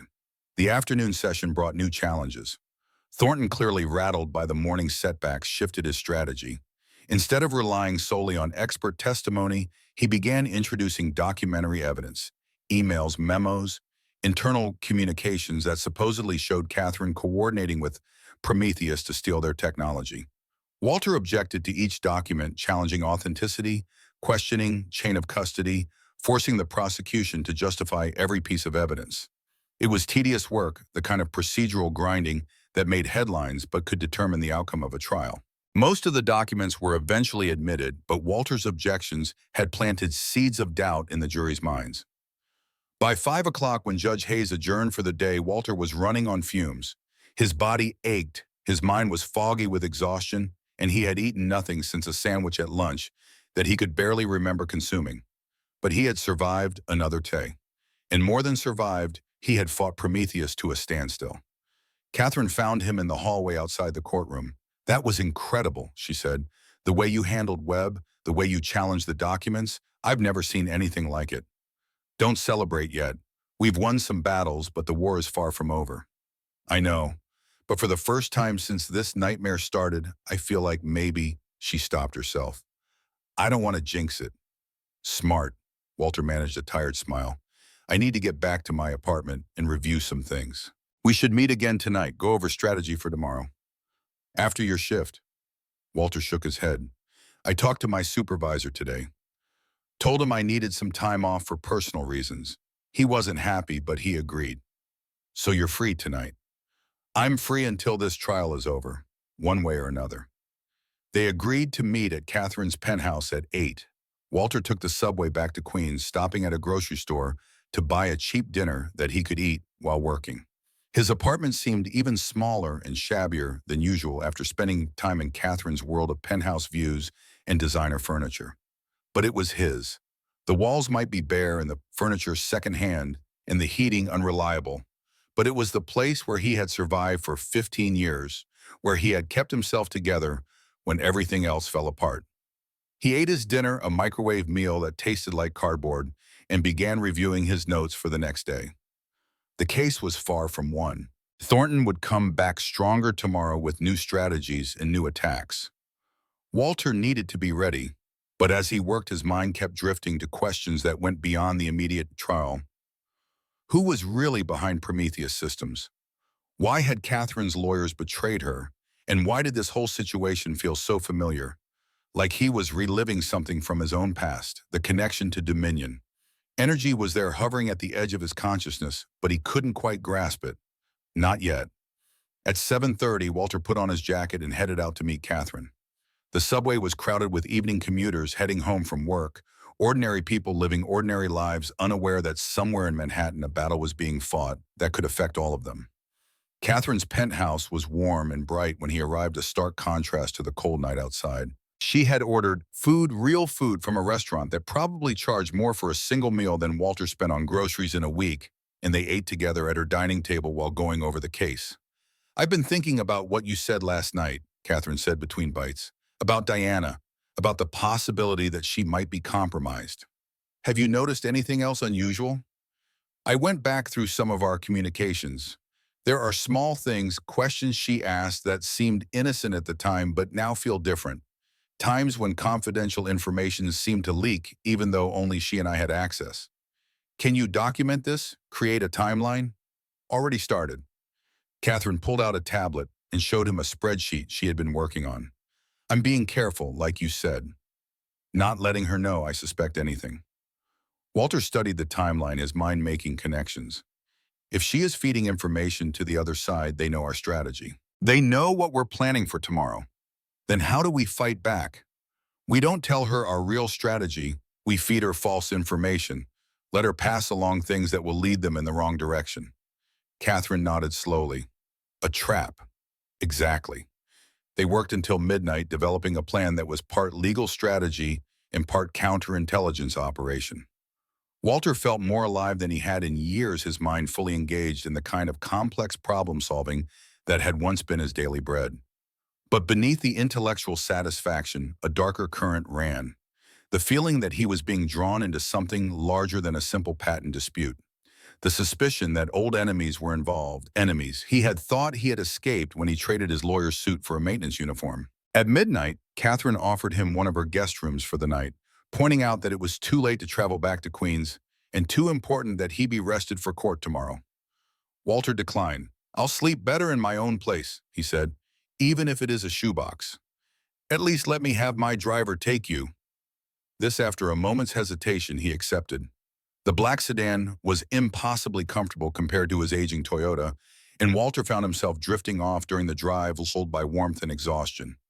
The driver woke him when they reached Queens, and Walter made his way upstairs to his apartment. He was asleep within minutes of lying down, too tired even to dream. But something woke him at 3 in the morning, the sound, a feeling, an instinct honed by years of living alone in a dangerous city. He lay still in the darkness, listening. The sound came again, a soft scraping at his door, like someone trying to work a lockpick. Walter moved silently, slipping out of bed and reaching for the baseball bat he kept beside the nightstand. His heart was pounding, adrenaline burning away the fog of sleep. The door swung open. A figure stepped through, no two figures dressed in dark clothes moving with the trained efficiency of professionals. Walter didn't wait to see what they wanted. He swung the bat with all his strength at the first figure's head. The blow connected with a satisfying crack, and the figure went down. The second one came at Walter fast, but years of mopping floors had kept his arm strong, and he swung again, catching the attacker in the ribs. The second figure staggered, then pulled something from a pocket, a knife, gleaming in the dim light from the street outside. Walter backed up, bat raised, calculating his options. The first attacker was still down, groaning. The second was hurt, but still dangerous. And Walter was 62 years old in a confined space with nowhere to run. The figure with the knife lunged. Walter sidestepped, using the bat to deflect the blade, then brought it down hard on the attacker's extended arm. The knife clattered to the floor. The attacker screamed and fell back, clutching his arm. Lights were coming on in the hallway. Voices, neighbors woken by the commotion. The two attackers looked at each other, and some silent communication passed between them. Then they were moving, scrambling over each other to get out the door, disappearing into the night before anyone else could see them. Walter stood in his doorway, breathing hard, the baseball bat still raised. His neighbors emerged from their apartments, asking questions he couldn't fully process. Someone called the police. Someone else offered him water. But all Walter could think about was the message he had received earlier that day. Be careful. They're watching. They weren't just watching anymore. They were coming after him. The game had changed. And Walter Brennan realized, standing in his ransacked apartment, with blood on his baseball bat and fear in his heart, that this fight was about much more than a patent dispute. This was about survival. The police came and went, taking statements, promising to investigate, displaying the weary skepticism of officers who had seen too many crimes go unsolved. Walter told them what had happened, but left out his suspicions about who might be behind the attack. Those suspicions would sound paranoid without evidence, and evidence was something he would have to find himself. After the police left, Walter sat on the edge of his bed and looked at the chaos around him. His meager possessions had been scattered, drawers overturned, the few books he owned thrown from their shelves. It was not a random burglary. Nothing of value had been taken. This was a message, a warning, a demonstration of power. They know where you live. They can reach you anytime they want. But instead of fear, Walter felt something else rising in his chest: anger. The cold, clean fury of a man who has been pushed too far and has nothing left to lose. They had taken his career. They had taken his wife indirectly by destroying his ability to care for her. They had taken 15 years of his life, reducing him to invisibility in the very place where he had once been someone. And now they were threatening to take whatever was left. Walter picked up the phone and called Catherine.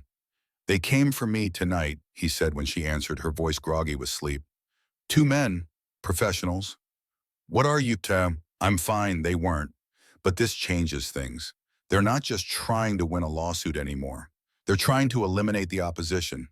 Silence on the other end. Then, "Come here. Now I have security, real security. You'll be safe." "No," Walter's voice was firm. "If I run, they win. If I hide, they win. The only way forward is through." "Through what?" "Through them. Through this case. Through whatever it takes to expose the truth." He paused. "But I need to know something. I need to know who we're really fighting." "I don't understand." "Prometheus Systems. The lawyers who betrayed you. The men who just tried to kill me. They're all connected. Someone is pulling the strings, someone with enough money and power to orchestrate all of this. I need to find out who." Catherine was quiet for a moment. Then, "I might be able to help. I have resources, investigators, researchers. If you tell me what to look for, I can have people start digging. Start with Prometheus Systems, corporate records, ownership structure, funding sources. Find out who really owns that company. And if it leads somewhere dangerous," Walter looked at the baseball bat still in his hand, streaked with blood from the night's encounter, "then we'll know what we're dealing with." He hung up and began cleaning his apartment, putting things back in order, erasing the evidence of the attack. The police would not solve this crime. They did not have the resources or the motivation to pursue powerful enemies. Justice, if it came at all, would have to come through other means. By the time the sun rose over Queens, Walter's apartment was restored to its usual sparse neatness. He showered, dressed in his courtroom suit, and made himself a cup of coffee in the same thermos Elena had given him all those years ago. Then he went to court.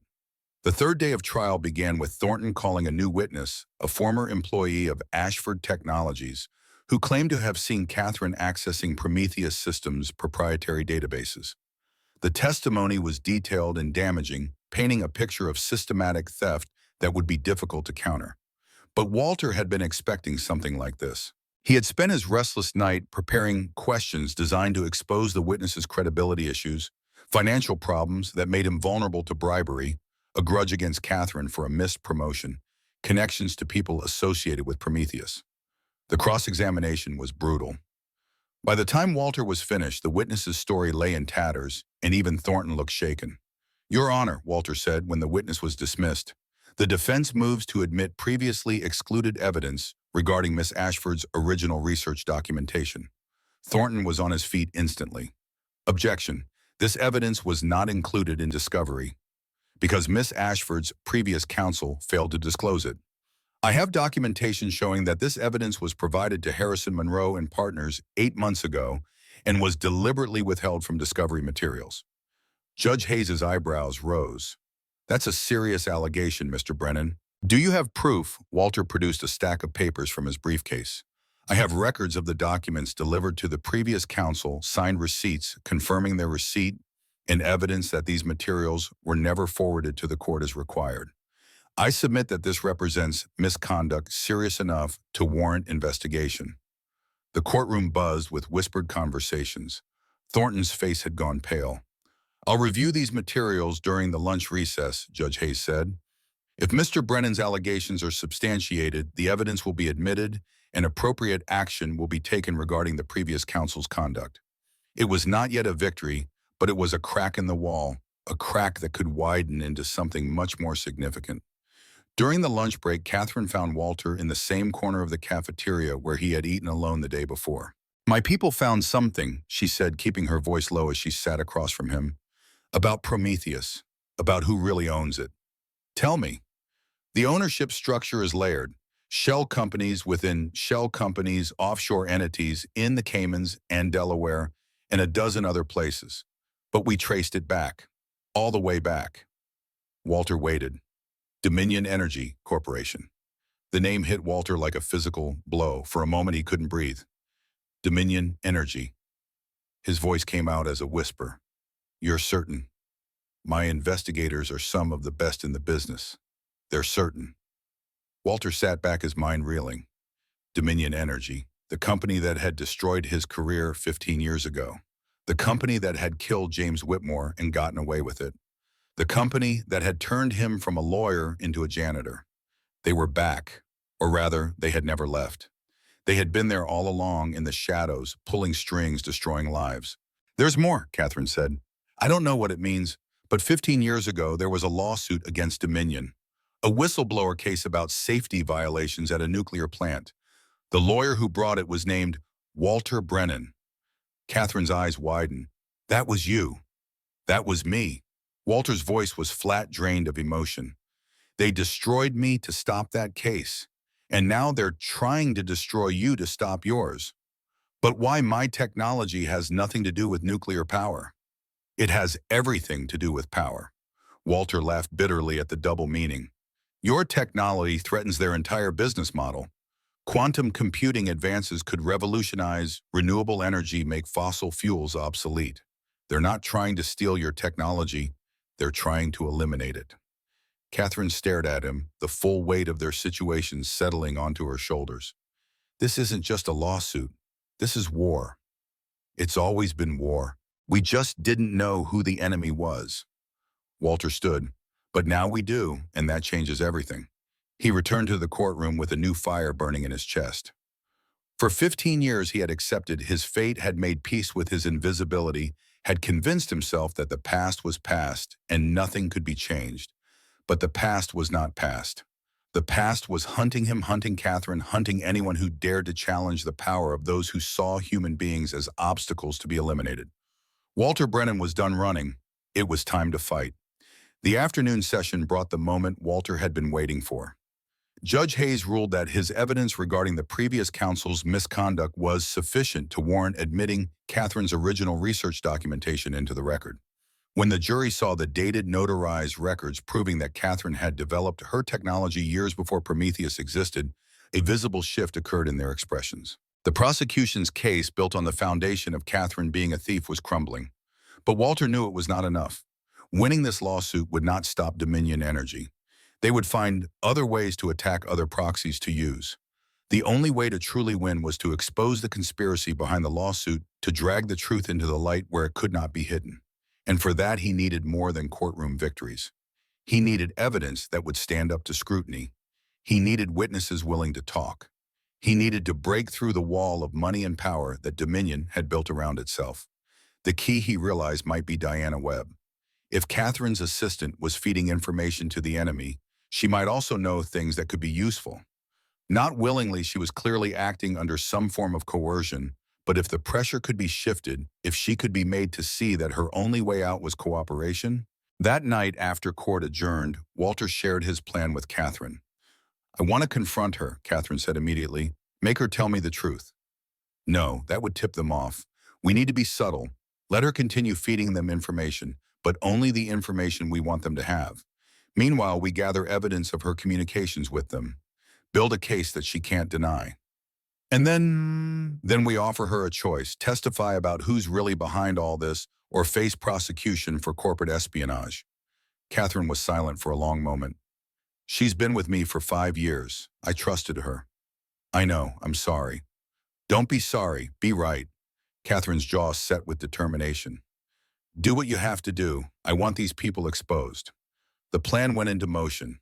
Over the next several days while the trial continued, Walter and Catherine worked in parallel presenting their case to the jury, by day building their trap by night.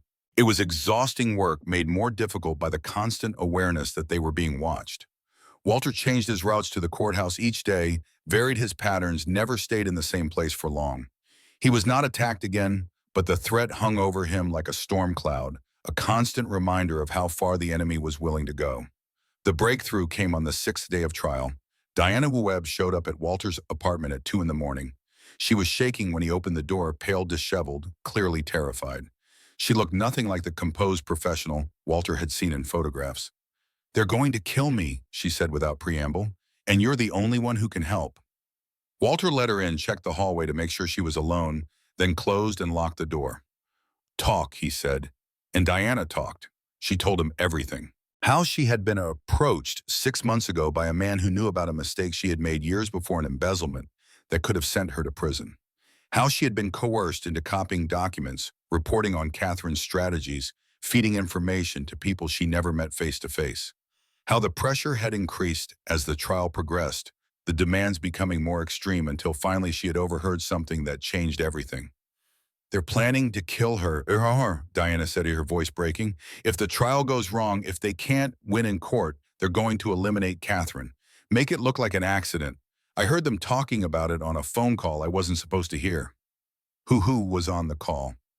"A man named Garrett Shaw. I don't know exactly who he is, but he works for Dominion Energy.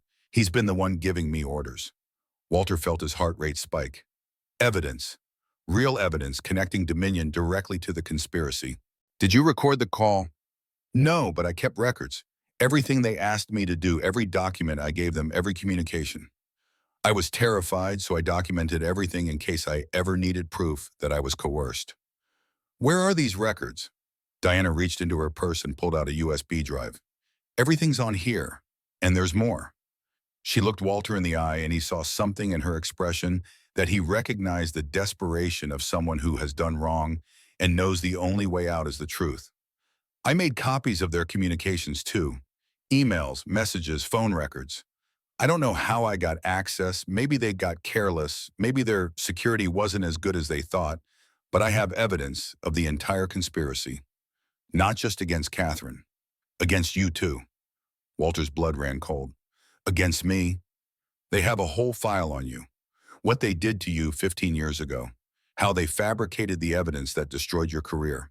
They kept records of everything like they were proud of it." The room seemed to tilt around Walter. Proof after 15 years, proof that he had been framed, proof that James Whitmore had been murdered, proof that everything he had lost had been taken from him deliberately, systematically, by people who saw him as nothing more than an obstacle to be removed. "Why are you giving me this?" he asked, his voice barely above a whisper. "Because I can't live with this anymore. Because they're going to kill Catherine. And maybe me too once they realize I know too much. Because," Diana's voice cracked, "because I've done terrible things, and this is the only way I can think of to make any of it right." Walter looked at the USB drive in her hand. Such a small thing to contain so much destruction and so much possibility. "If I take this," he said slowly, "your life will never be the same. You'll have to testify. You'll be exposed.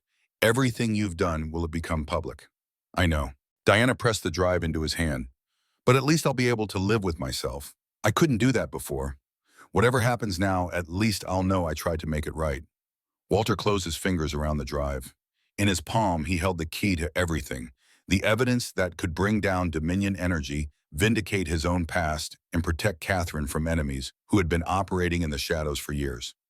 "Thank you," he said, "for having the courage to do this." Diana managed a weak smile. "I'm not brave. I'm just tired of being afraid." "That's where bravery starts."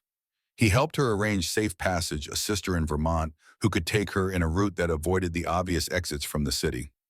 By dawn, Diana was gone, and Walter was left alone with the evidence that could change everything. He called Catherine first. "I have it," he said when she answered. "Everything we need." "What do you mean, evidence?" "Proof of the conspiracy. Enough to bring down Dominion Energy and everyone connected to them."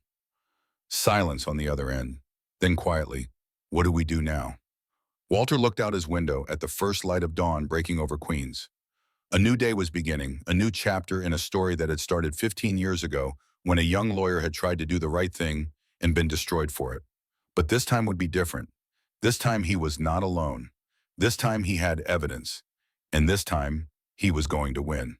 "Now," Walter said, "we finish this." The morning after Diana Webb vanished into the gray Vermont dawn, Walter Brennan sat in Catherine Ashford's penthouse with the USB drive before him on the glass coffee table, a small black rectangle containing enough digital dynamite to level corporate empires. The data specialist Catherine had hired worked through the night decrypting files and organizing the thousands of documents Diana had collected during her months as an unwilling double agent. What emerged from that digital excavation was more damning than either of them had imagined. The conspiracy stretched back nearly 2 decades. Dominion Energy had not simply targeted Catherine Ashford because her quantum technology threatened their fossil fuel dominance.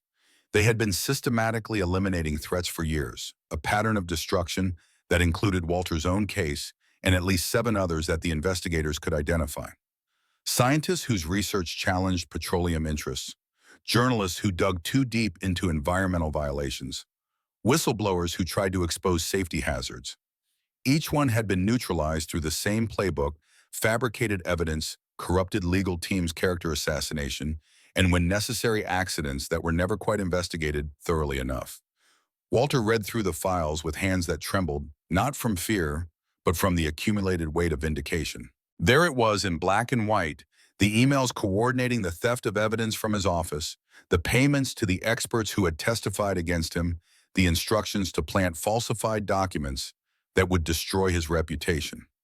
James Whitmore's death was there too, discussed in clinical terms as a necessary solution to a problematic witness, the murder disguised as suicide with the casual efficiency of people who had done such things before. Catherine found him still reading at 7 in the morning, his coffee cold and untouched beside him. "You haven't slept," she observed, settling into the chair across from him. Walter looked up, and Catherine saw something in his eyes she had not seen before: tears. Not flowing but present, glistening at the edges, held back by the will of a man who had taught himself long ago that weeping was a luxury he could not afford. "My wife died believing I was innocent," Walter said, his voice rough with emotion he could no longer fully suppress. "But she never got to see the proof. She never got to see them exposed for what they did to us." Catherine did not offer empty comfort or meaningless platitudes. She simply sat with him in the silence, honoring the magnitude of what he was feeling, understanding that some griefs were too deep for words. After a long moment, Walter drew a breath and straightened in his chair. The tears retreated, replaced by the steel that had carried him through 15 years of invisibility. "We need to decide how to use this," he said, gesturing at the files spread across the table. "The trial is one thing, but this is bigger than the trial. This is evidence of criminal conspiracy, obstruction of justice, possibly murder. We need to involve federal authorities. The FBI, eventually, but we have to be careful. Dominion has connections everywhere. If we approach the wrong people, this evidence could disappear, just like the evidence in my case disappeared 15 years ago." Catherine nodded slowly. "I know someone, Thomas Chen, an agent in the white-collar crime division. He investigated some irregularities in my industry a few years ago. He seemed honest." "Seemed honest isn't good enough. We need certainty." "Then we test him. Give him a piece of the evidence, something significant, but not everything. See what he does with it." It was a risk, but every path forward carried risks. Walter agreed, and Catherine made the call. The trial resumed that morning with Richard Thornton visibly rattled. Word had spread through legal circles about Diana Webb's disappearance, about the evidence that might exist, about the possibility that the Ashford case was about to explode into something much larger. Thornton's confidence, once so unshakable, had developed cracks that Walter intended to widen into chasms. The prosecution's case was in shambles. With Catherine's original research documentation now admitted into evidence, the narrative of theft had become impossible to sustain. Thornton tried to pivot, suggesting that perhaps Catherine had developed the technology independently, but had still engaged in corporate espionage to access Prometheus's implementation methods. It was a desperate maneuver, and the jury's expressions suggested they were not buying it. Walter's cross-examinations grew more aggressive, each question designed not just to undermine testimony, but to hint at the larger conspiracy waiting to be revealed. He could not yet introduce the evidence from Diana's files that would require proper authentication and would tip off Dominion that their spy had turned, but he could plant seeds of doubt that would flower when the full truth emerged. On the 8th day of trial, during a lunch recess, Walter's phone rang with a number he had not seen in months. Rachel. His daughter's name on the screen sent a jolt through his chest. Their last conversation had been brief and uncomfortable, a birthday call that lasted less than 5 minutes before Rachel made excuses about work commitments. The distance between them had grown so vast that Walter sometimes wondered if it could ever be bridged. He answered on the third ring, stepping into an empty corridor for privacy. Rachel, Dad. Her voice was different than he remembered, not hostile, but uncertain, as if she were navigating unfamiliar territory. I saw you on the news. The trial. The whole story about the janitor who became a lawyer again. It's everywhere. Walter leaned against the wall, suddenly exhausted by more than just the demands of the courtroom. I should have called you, told you what was happening before you saw it on television. Why didn't you? The question hung between them, carrying the weight of years of silence and distance. Because I didn't know if you would care, Walter admitted. Because every time we talk, I can hear how disappointed you are in me. Because I've spent 15 years trying to accept that I lost my daughter, along with everything else, and I didn't want to give myself false hope. Silence on the other end. When Rachel spoke again, her voice had changed, softer, now stripped of the defensive edge that had characterized their conversations for so long. I'm not disappointed in you, Dad. I never was.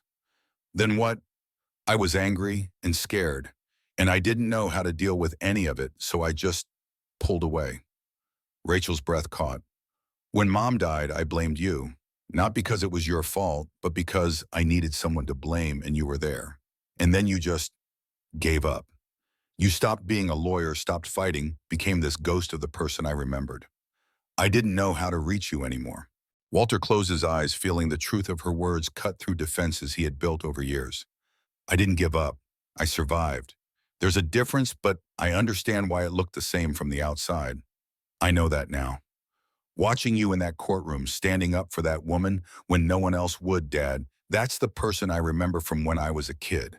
The person who would fight for anyone who needed help, no matter what it cost him. That person never went away, Rachel. He just got buried under a lot of rubble. I want to see you, Rachel said abruptly. Not on a screen, not through news coverage. I want to come to New York. I want to be there for the rest of the trial. Walter's heart clenched. You don't have to do that. I know you have work responsibilities. None of that matters. You're my father, and I've wasted too many years pretending that wasn't important. She paused. I already booked a flight. I land tomorrow morning. He did not trust himself to speak. After a moment, Rachel continued, I love you, Dad. I should have said that more. I should have said it every time we talked instead of hiding behind small talk and excuses. But I'm saying it now. I love you and I'm proud of you, and I want to be there when you win this case. What makes you think I'll win? Because you're Walter Brennan, and Walter Brennan doesn't lose fights that matter.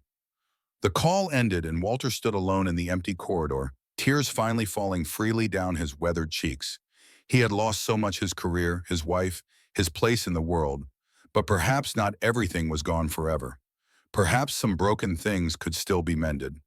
Rachel arrived the next morning looking older than Walter remembered, the years of distance visible in the new lines around her eyes and the gray beginning to streak her dark hair. She found him outside the courthouse, and for a moment they simply stood facing each other.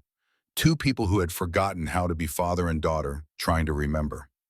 Then Rachel stepped forward and wrapped her arms around him, and Walter held his daughter for the first time in years, and the world seemed a little less broken than it had been before. I'm sorry, Rachel whispered against his shoulder, for all the time we lost. We have time now, Walter replied. That's what matters. They walked into the courthouse together, and if the reporters noticed the change in Walter Brennan, The lighter step, the brighter eyes, the subtle smile that played at the corners of his mouth, they attributed it to confidence about the trial rather than the healing of wounds far older and deeper than any lawsuit.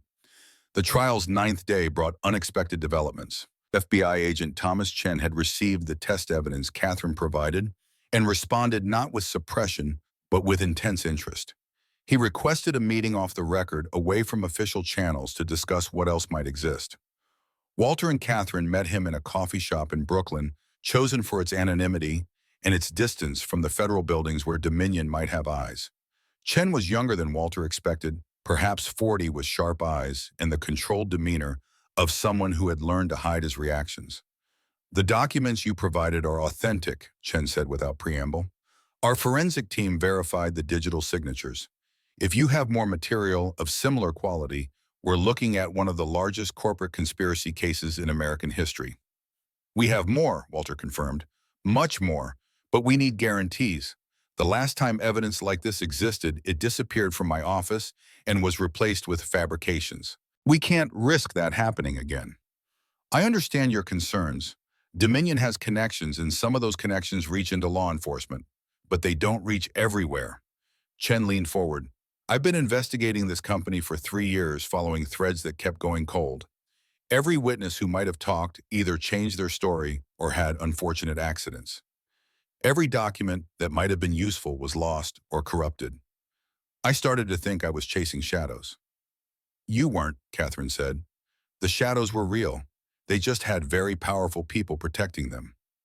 Which is why I need your evidence, and why I'm willing to take extraordinary measures to protect it."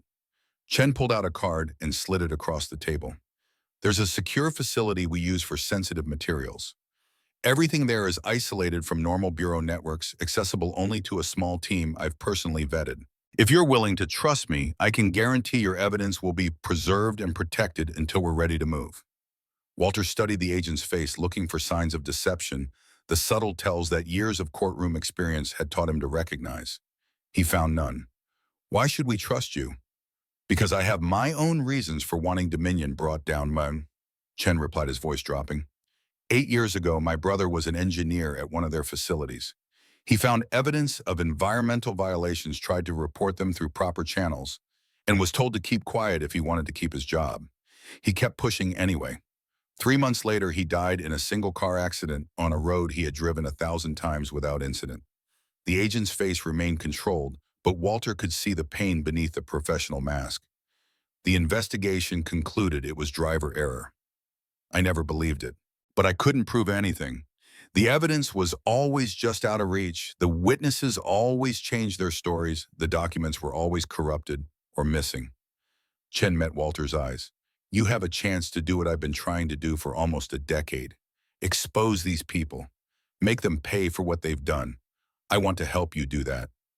Walter made his decision. Tomorrow, he said, after court.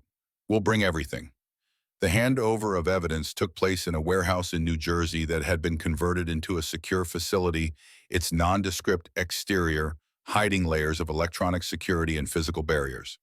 Rachel came with them, insisting on being present, wanting to see the proof of what had been done to her family with her own eyes. She read through the files in silence, her face growing paler with each page. The clinical discussions of how to destroy her father's career.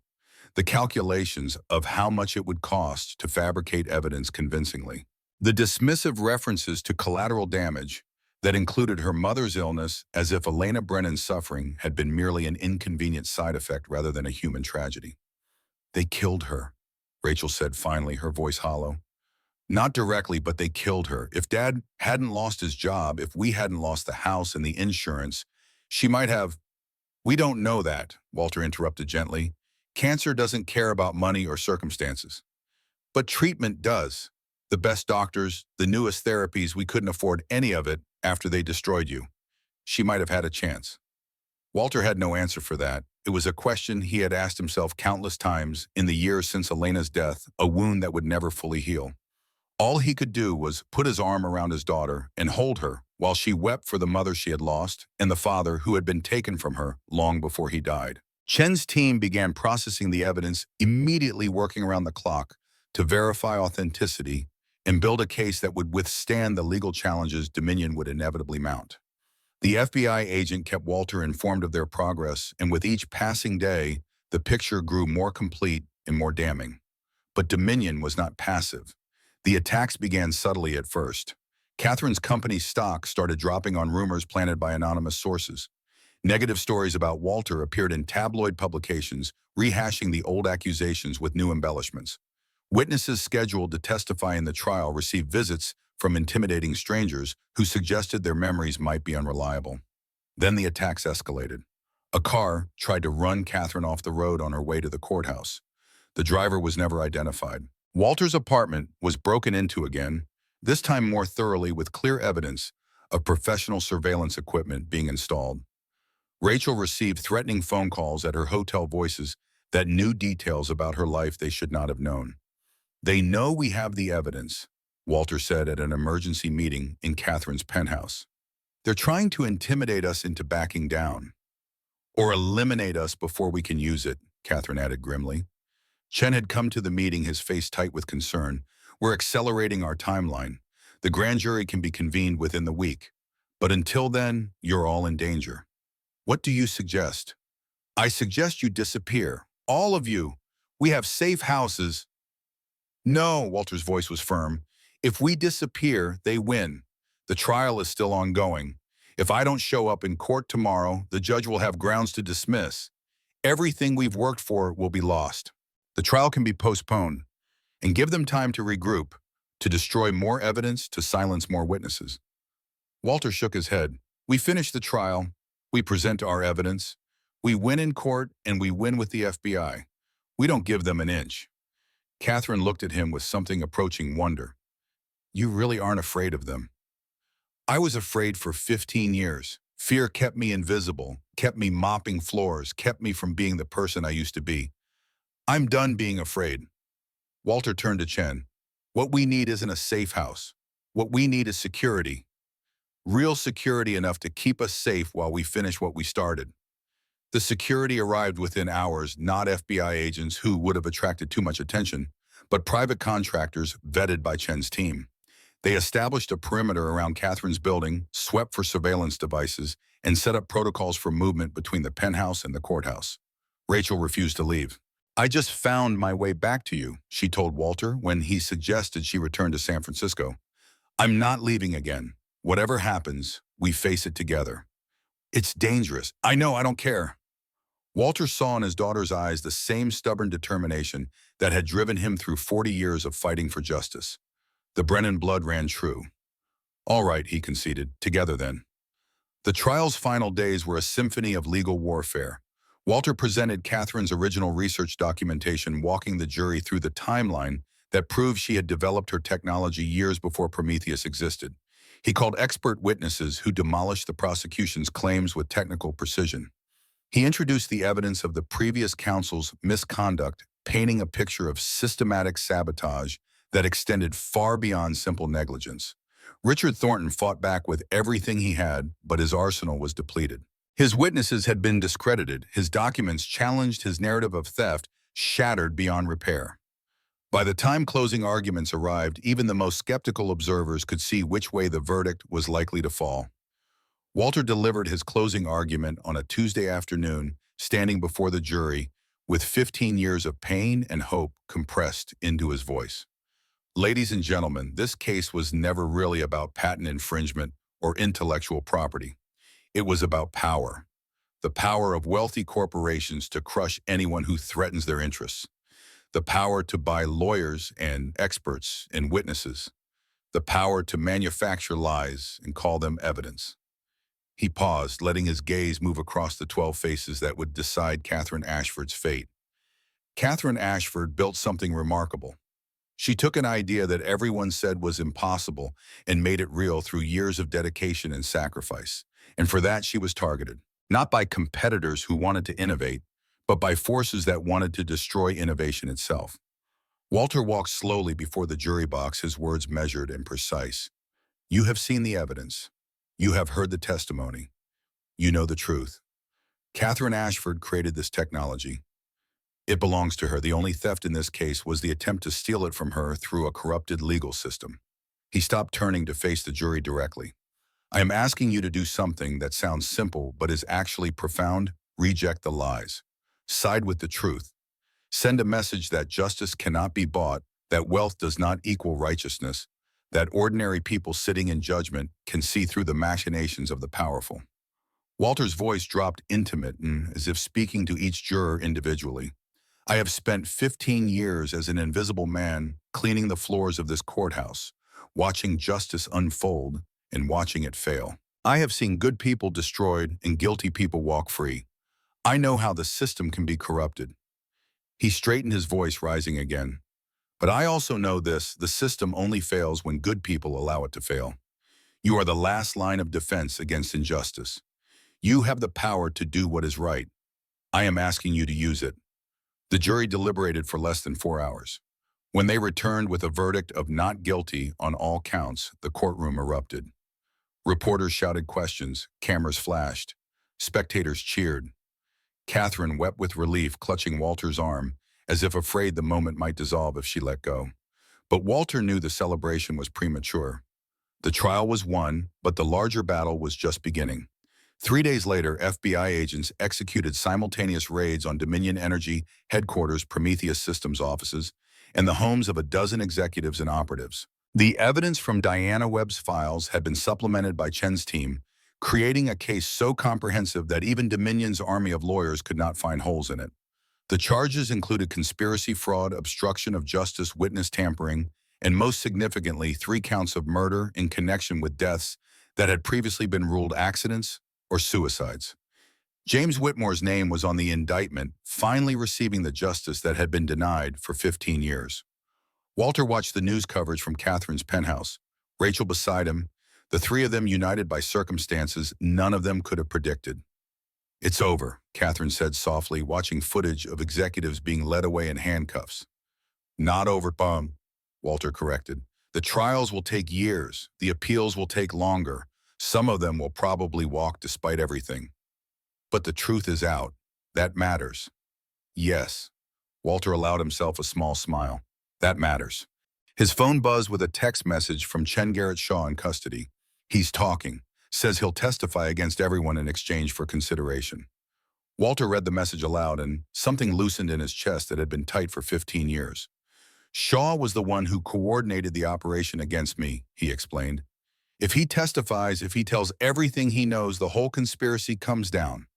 Not just Dominion, but everyone, and they paid everyone who helped them, everyone who looked the other way. Rachel reached over and took her father's hand. Mom would be proud of you. I hope so. I spent 15 years wondering if I had let her down by accepting defeat, by becoming invisible, by stopping the fight. You never stopped fighting, Catherine said. You just fought differently. You survived. You kept your integrity. You stayed ready for the moment when you could fight again. Walter thought about Elena, about the promise he had made to her in those final days. Stay good. Stay kind. Be the man I fell in love with. He had kept that promise. Through all the years of emptiness and invisibility, through all the nights of doubt and despair, he had remained who he was. And when the moment came when a woman needed someone to stand up for her in a courtroom full of people who saw her as prey, he had been ready. There's something else, Walter said, reaching into his pocket. He pulled out a piece of paper folded and worn from handling. I've been thinking about what comes next, after everything settles. What do you mean? Walter unfolded the paper, revealing a sketch of a simple storefront with words above the door, Brennan Legal Aid. All those years in the courthouse, I watched lawyers help people who could afford them and ignore people who couldn't. I want to change that. A legal aid offers free services for workers who need representation but can't pay.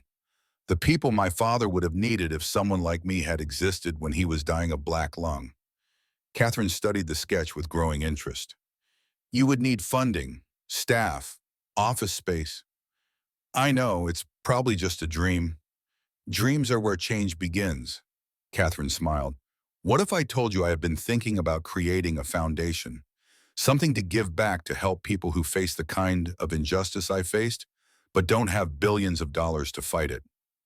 Walter looked at her, hope flickering in his chest. You would do that? I would do more than that. I would fund your legal aid office. I would find others to support it. I would help you build something that could make a real difference, not just for one person, but for thousands. Rachel squeezed her father's hand. I want to help too. I've been thinking about going to law school, continuing what you started. You would give up your career in tech. I would find something more meaningful than helping companies optimize their advertising algorithms.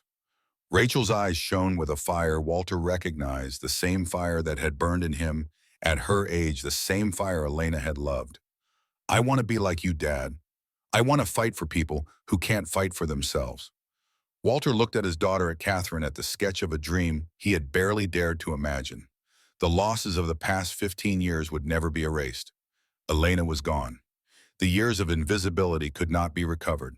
The pain of what had been done to him would always leave scars. But from the wreckage, something new was emerging. A daughter returned, a mission renewed, a future that held purpose instead of mere survival. All right, Walter said, his voice thick with emotion. Let's build something together. Outside the penthouse windows, the sun was setting over Manhattan, painting the sky in shades of gold and crimson. Somewhere in the city, below, FBI agents were still executing warrants, still gathering evidence, still dismantling the conspiracy that had shadowed so many lives. The battle was not over. It would not be over for years. But for the first time in 15 years, Walter Brennan looked at the future and saw light instead of darkness. The weeks following the FBI raids unfolded with the relentless momentum of an avalanche. Dominion Energy's stock plummeted 40% in the first 3 days, wiping out billions in market value and sending shockwaves through the energy sector. Board members resigned in rapid succession, each departure accompanied by carefully worded statements expressing shock at allegations they claimed to know nothing about. The company's CEO, a silver-haired man named Harold Weston, who had built his reputation on philanthropy and environmental responsibility, was photographed being escorted from his Connecticut mansion in handcuffs at 6 a.m, his face a mask of disbelief that his empire of carefully constructed lies had finally crumbled. Walter watched the coverage with a strange mixture of satisfaction and emptiness. For 15 years he had imagined this moment, dreamed of seeing the people who destroyed his life brought to justice. But the reality felt different than the fantasy. There was no surge of triumph, no sense of vindication washing away the years of pain. There was only a quiet acknowledgement that justice, when it finally arrived, could not undo what had been done. Elena was still gone. The years of invisibility could not be recovered. The man he might have become without their interference would forever remain a ghost of possibility. Rachel found him on Catherine's balcony one evening, staring out at the city lights with an expression she could not quite read. You look like someone who won the lottery but lost the ticket, she observed, settling into the chair beside him. Walter managed a small smile at her characterization. I spent 15 years wanting this. Now that it's happening, I realize I wanted something that doesn't exist. I wanted the past to be different. Justice can't give me that. No, but it can give you the future. Walter turned to look at his daughter, struck again by how much she had grown in the years of their estrangement, how much she resembled Elena in the way she held her head and the directness of her gaze. Your mother used to say something like that. She would tell me not to waste energy mourning what couldn't be changed. Focus on what you can still build, she would say. The past is a lesson, not a prison. She was wise. She was everything. Walter's voice caught slightly on the words. I never told you this, but when she was dying, she made me promise something. She made me promise to stay good, to stay kind, to keep being the man she fell in love with, no matter what happened. Rachel was quiet for a moment, absorbing this revelation. Did you keep that promise? I tried. Some days were harder than others. There were times when the anger felt like it would consume me, times when I wanted to burn the world down for what they had done to us. But I would remember her face, remember the way she looked at me in those last days, and I would find a way to let the anger go. That's why you helped Catherine. Not just because it was right, but because it was what Mom would have wanted. Walter nodded slowly, the truth of his daughter's words settling into his bones. I think so. When I stood up in that courtroom, I wasn't thinking about revenge or vindication. I was thinking about a woman who needed help and had no one else. Your mother would have wanted me to be that person. They sat together in companionable silence as the city hummed below, them father and daughter reconnecting across the chasm of lost years. The distance between them had not fully closed, might never fully close, but it was narrowing with each conversation, each shared meal, each moment of simply being present with one another. The grand jury handed down indictments 3 weeks after the raids, a cascade of charges that read like a catalog of corporate criminality: conspiracy to commit fraud, wire fraud, securities fraud, obstruction of justice, witness tampering, and most significantly, 3 counts of conspiracy to commit murder in connection with deaths that had been disguised as accidents or suicides for years. Garrett Shaw, the operative who had coordinated Dominion's dirty work for over a decade, proved to be the prosecution's greatest asset.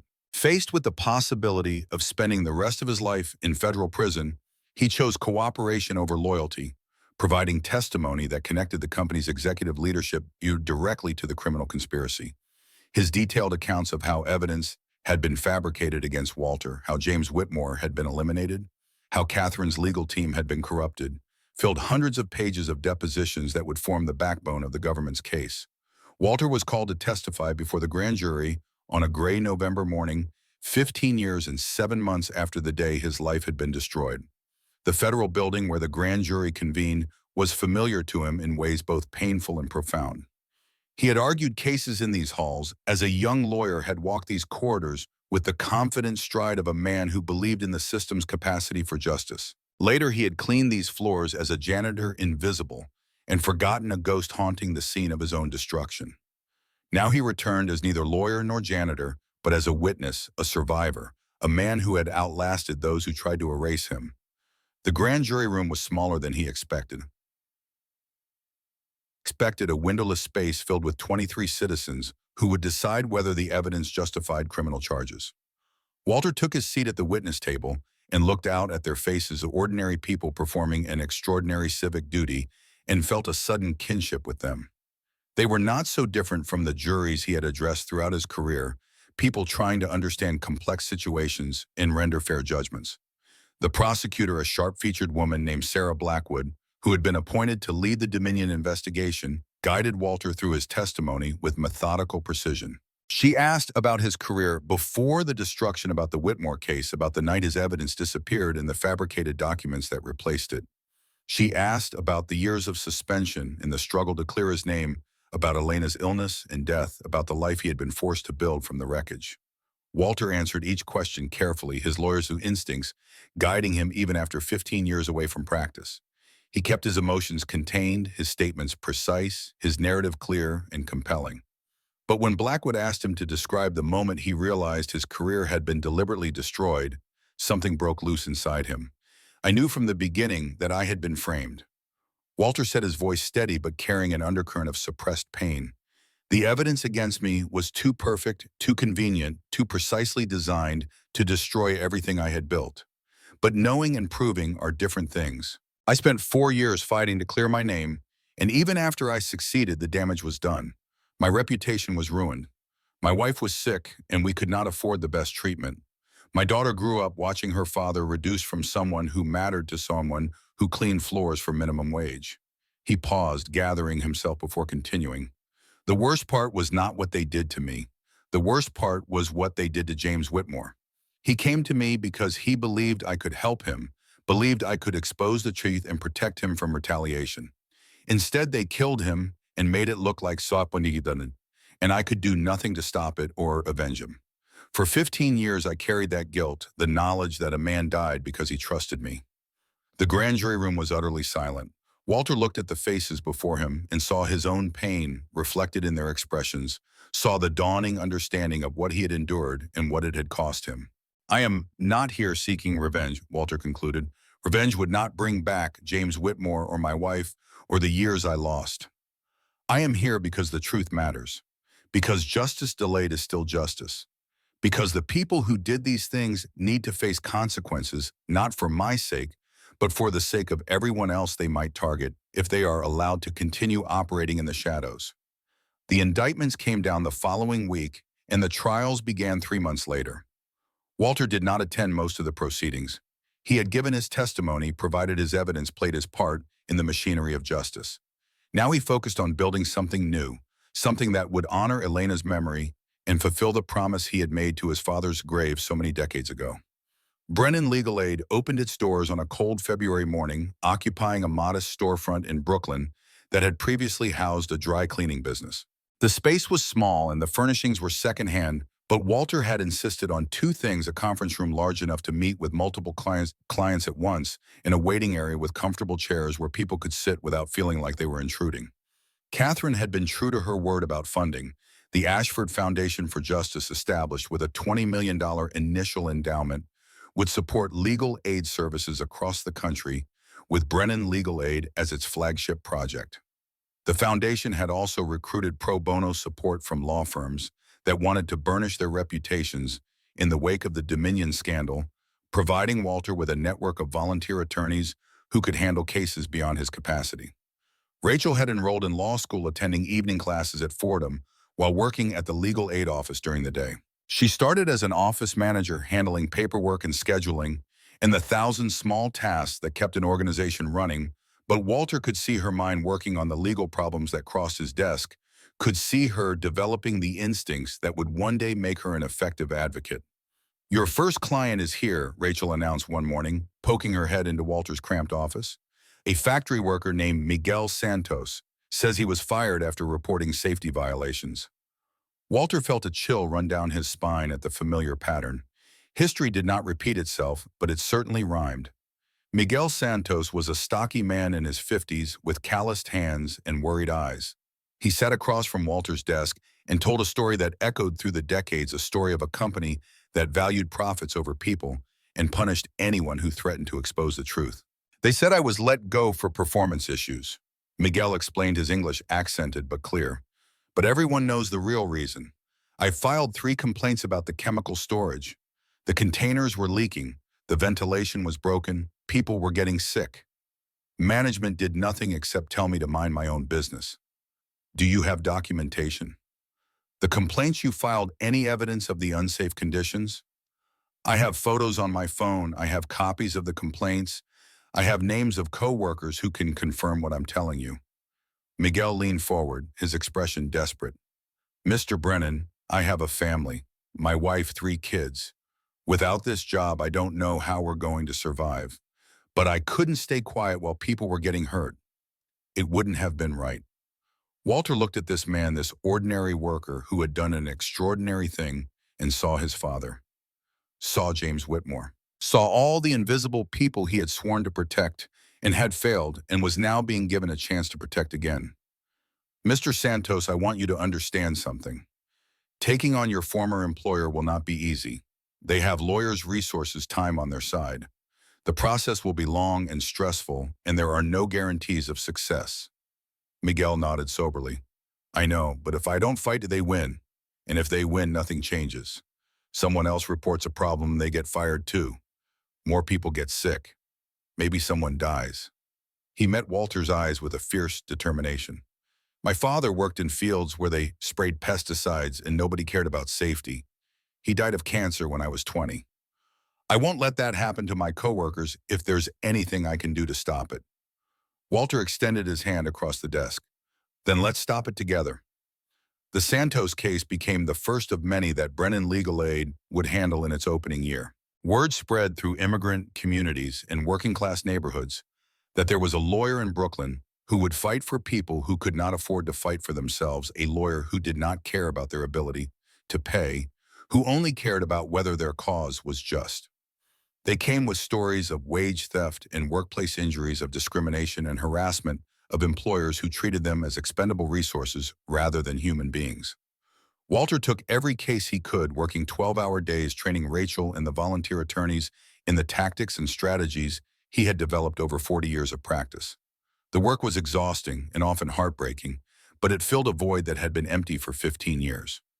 Catherine visited the office regularly, bringing coffee and encouragement and the occasional strategic insight from her experience navigating corporate politics. Her presence had become a fixture in Walter's life, a friendship forged in the crucible of their shared ordeal and deepened by mutual respect and understanding.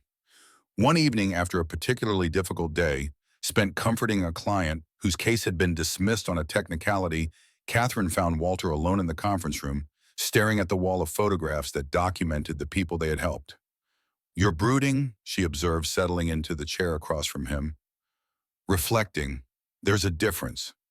The Rodriguez case, 11 months of work, and it all collapsed because of a filing deadline that was missed before I took over the case. The previous attorney malpracticed the whole thing, and there's nothing I can do to fix it. You can't win them all, Walter. I know, but every loss represents a real person with real problems that won't be solved. Mrs. Rodriguez worked at that company for 15 years, and they denied her pension because of a technicality in the paperwork. She deserved better than what the system gave her." Catherine was quiet for a moment, considering her words carefully. "Do you remember what you told me the night Diana Webb came to your apartment with the evidence? You said you were doing this because it was right, because 15 years ago no one stood up for you and you wouldn't let the same thing happen to someone else." "I remember. You stood up for Mrs. Rodriguez. You fought for her for 11 months. The fact that you lost doesn't erase that. It doesn't diminish what you did or what you tried to do." Catherine leaned forward, her blue eyes intent. "You taught me something important during the trial. You taught me that the outcome doesn't define the effort. Sometimes you do everything right and still lose. That doesn't mean you were wrong to try."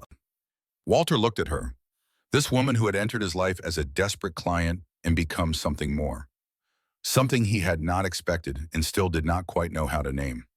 Their relationship had evolved beyond lawyer and client, beyond allies, in a common struggle into a friendship marked by mutual admiration and a comfort in each other's presence that neither of them had anticipated.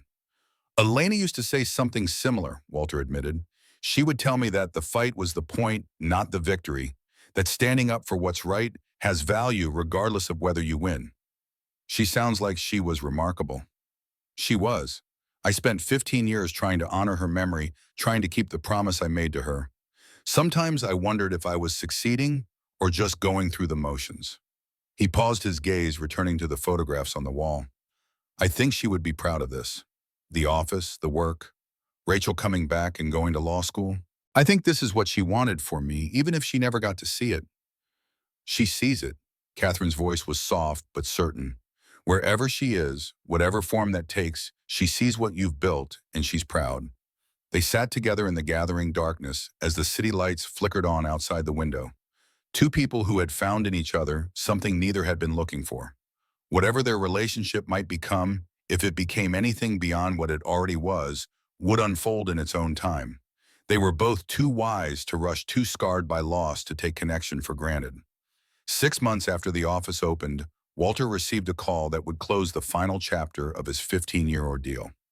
The Dominion energy trials had been proceeding through the federal court system, and now the prosecution was preparing for the main event, the trial of Harold Weston and 5 other executives on charges including conspiracy to commit murder. Walter was asked to testify, not as a victim this time, but as an expert witness who could explain the full scope of the conspiracy and its human cost. The trial was held in the same federal courthouse where Walter had worked as a janitor for 15 years. He walked through the familiar halls with Rachel beside him, past the maintenance closets, where he had stored his supplies, past the courtrooms, where he had watched justice unfold, and fail past the spots where he had mopped countless gallons of dirty water from marble floors. "Strange being back here," Rachel observed, sensing his mood. "Beyond strange. I cleaned that bathroom for 7 years." Walter gestured toward a door they were passing. "Every morning before the judges arrived, I would mop the floor and think about the cases that would be decided that day. Wondered if any of them mattered. Wondered if I would ever matter again." "You matter, Dad. You always mattered." Walter squeezed his daughter's hand, grateful for her presence, grateful that the distance between them had finally been bridged. The courtroom was packed for his testimony, journalists and spectators and law students crowding every available seat. Walter took his place at the witness stand and looked out at the assembled faces, then at the defendant's table where Harold Weston sat with his co-defendants, their expensive lawyers flanking them like bodyguards. For a long moment, Walter simply looked at the man who had authorized the destruction of his life. Weston met his gaze with the cold defiance of someone who still believed himself above the consequences of his actions. The prosecutor guided Walter through his testimony, with skill building the narrative piece by piece. Walter described the Whitmore case, the theft of his evidence, the fabrication of documents designed to destroy his reputation. He described Elena's illness and death, the years of invisibility, the moment he stood up in this very courthouse to defend a woman he had never met. And then speaking directly to the jury, Walter said something that was not in any prepared statement, something that rose from the deepest part of his heart. The people who did these things believed they were untouchable. They believed their money and their power and their connections placed them above the law. They treated human beings as obstacles to be removed, as problems to be solved, as collateral damage in their pursuit of profit. He paused, letting his words settle over the courtroom. But they were wrong. They were wrong because the system they corrupted still contains people of integrity. Because truth, no matter how deeply buried, has a way of surfacing. Because every victim they created became a witness against them, a voice that would eventually be heard. Walter turned to look directly at Weston, and his voice dropped to a register that was almost intimate. You took 15 years of my life. You killed a man who trusted me. You destroyed my ability to care for my wife when she needed me most. But you did not destroy me, and you will not destroy the next person you target because I and others like me will be watching. We will be waiting, and we will never stop fighting. The conviction came 8 weeks later, guilty verdicts on all major counts, sentences that would keep Harold Weston and his co-conspirators in federal prison until they were very old men. Walter received the news in his Brooklyn office, surrounded by Rachel and Catherine and the small team of lawyers and volunteers who had become his new family. There was no celebration, no champagne or cheering. There was only a quiet acknowledgement that a long journey had finally reached its end. What happens now? Rachel asked. Walter looked around the office at the photographs of clients on the wall, the files stacked on every surface, at the evidence of purpose that filled every corner. Now we keep working. There are more people who need help, more injustices to fight, more battles to be won. This was never about one case or one enemy. This was about building something that would last, something that would matter long after I'm gone. He walked to the window and looked out at the Brooklyn street below, at the ordinary people going about their ordinary lives, unaware of the struggles that took place behind closed doors and in corporate boardrooms. My father worked in coal mines his whole life so I could have a chance at something better. My wife sacrificed everything to support my career and then forgave me when that career was destroyed. My daughter found her way back to me after years of distance and pain. None of that was an accident. It was all connected, all part of a story that I couldn't see until I was living through it. Walter turned back to face the people gathered in his office, and for the first time in longer than he could remember, he smiled with genuine joy. The story isn't over. It's never over, not as long as there are people willing to stand up for what's right. And I intend to keep standing up until I can't stand anymore. Rachel embraced him, and Catherine clasped his hand, and outside the window the sun was setting over Brooklyn in shades of gold and crimson, painting the sky with the colors of endings and beginnings. That night, alone in his small Queens apartment, Walter sat on the edge of his bed and looked at the photographs of Elena and Rachel that had watched over him for 15 years. The apartment was the same, the photographs unchanged, but everything else was different. He was different. I kept my promise, he said softly to Elena's image. I stayed good. I stayed kind. I kept being the man you loved, even when it was the hardest thing I've ever done. And now I have a chance to do something meaningful again. To help people like my father, people who get chewed up by the system and forgotten. I think you would approve. He could almost hear her voice in the silence, warm and loving, as it had always been. I always approved, Walter. I always believed in you, even when you couldn't believe in yourself. Walter lay back on the narrow bed and closed his eyes, feeling a peace he had not known in 15 years. Tomorrow would bring new challenges, new cases, new battles to fight. There would be losses along with victories, setbacks along with triumphs. The work would never be finished, the need never fully met. But that was all right. That was the point. Justice was not a destination, but a journey, not a trophy to be won, but a garden to be tended. It required constant vigilance, constant effort, constant faith that the work mattered even when the results were disappointing. Walter Brennan had spent 15 years invisible, forgotten, erased from the world he had once inhabited. But he had never stopped being who he was, never abandoned the principles that had defined him, never let them take his soul, even as they took everything else. And in the end, that was the only victory that mattered. He fell asleep with Elena watching over him and dreamed of courtrooms where justice prevailed, of workers whose rights were protected, of a world where the invisible became visible and the voiceless found their voice. The story was not over. It was just beginning.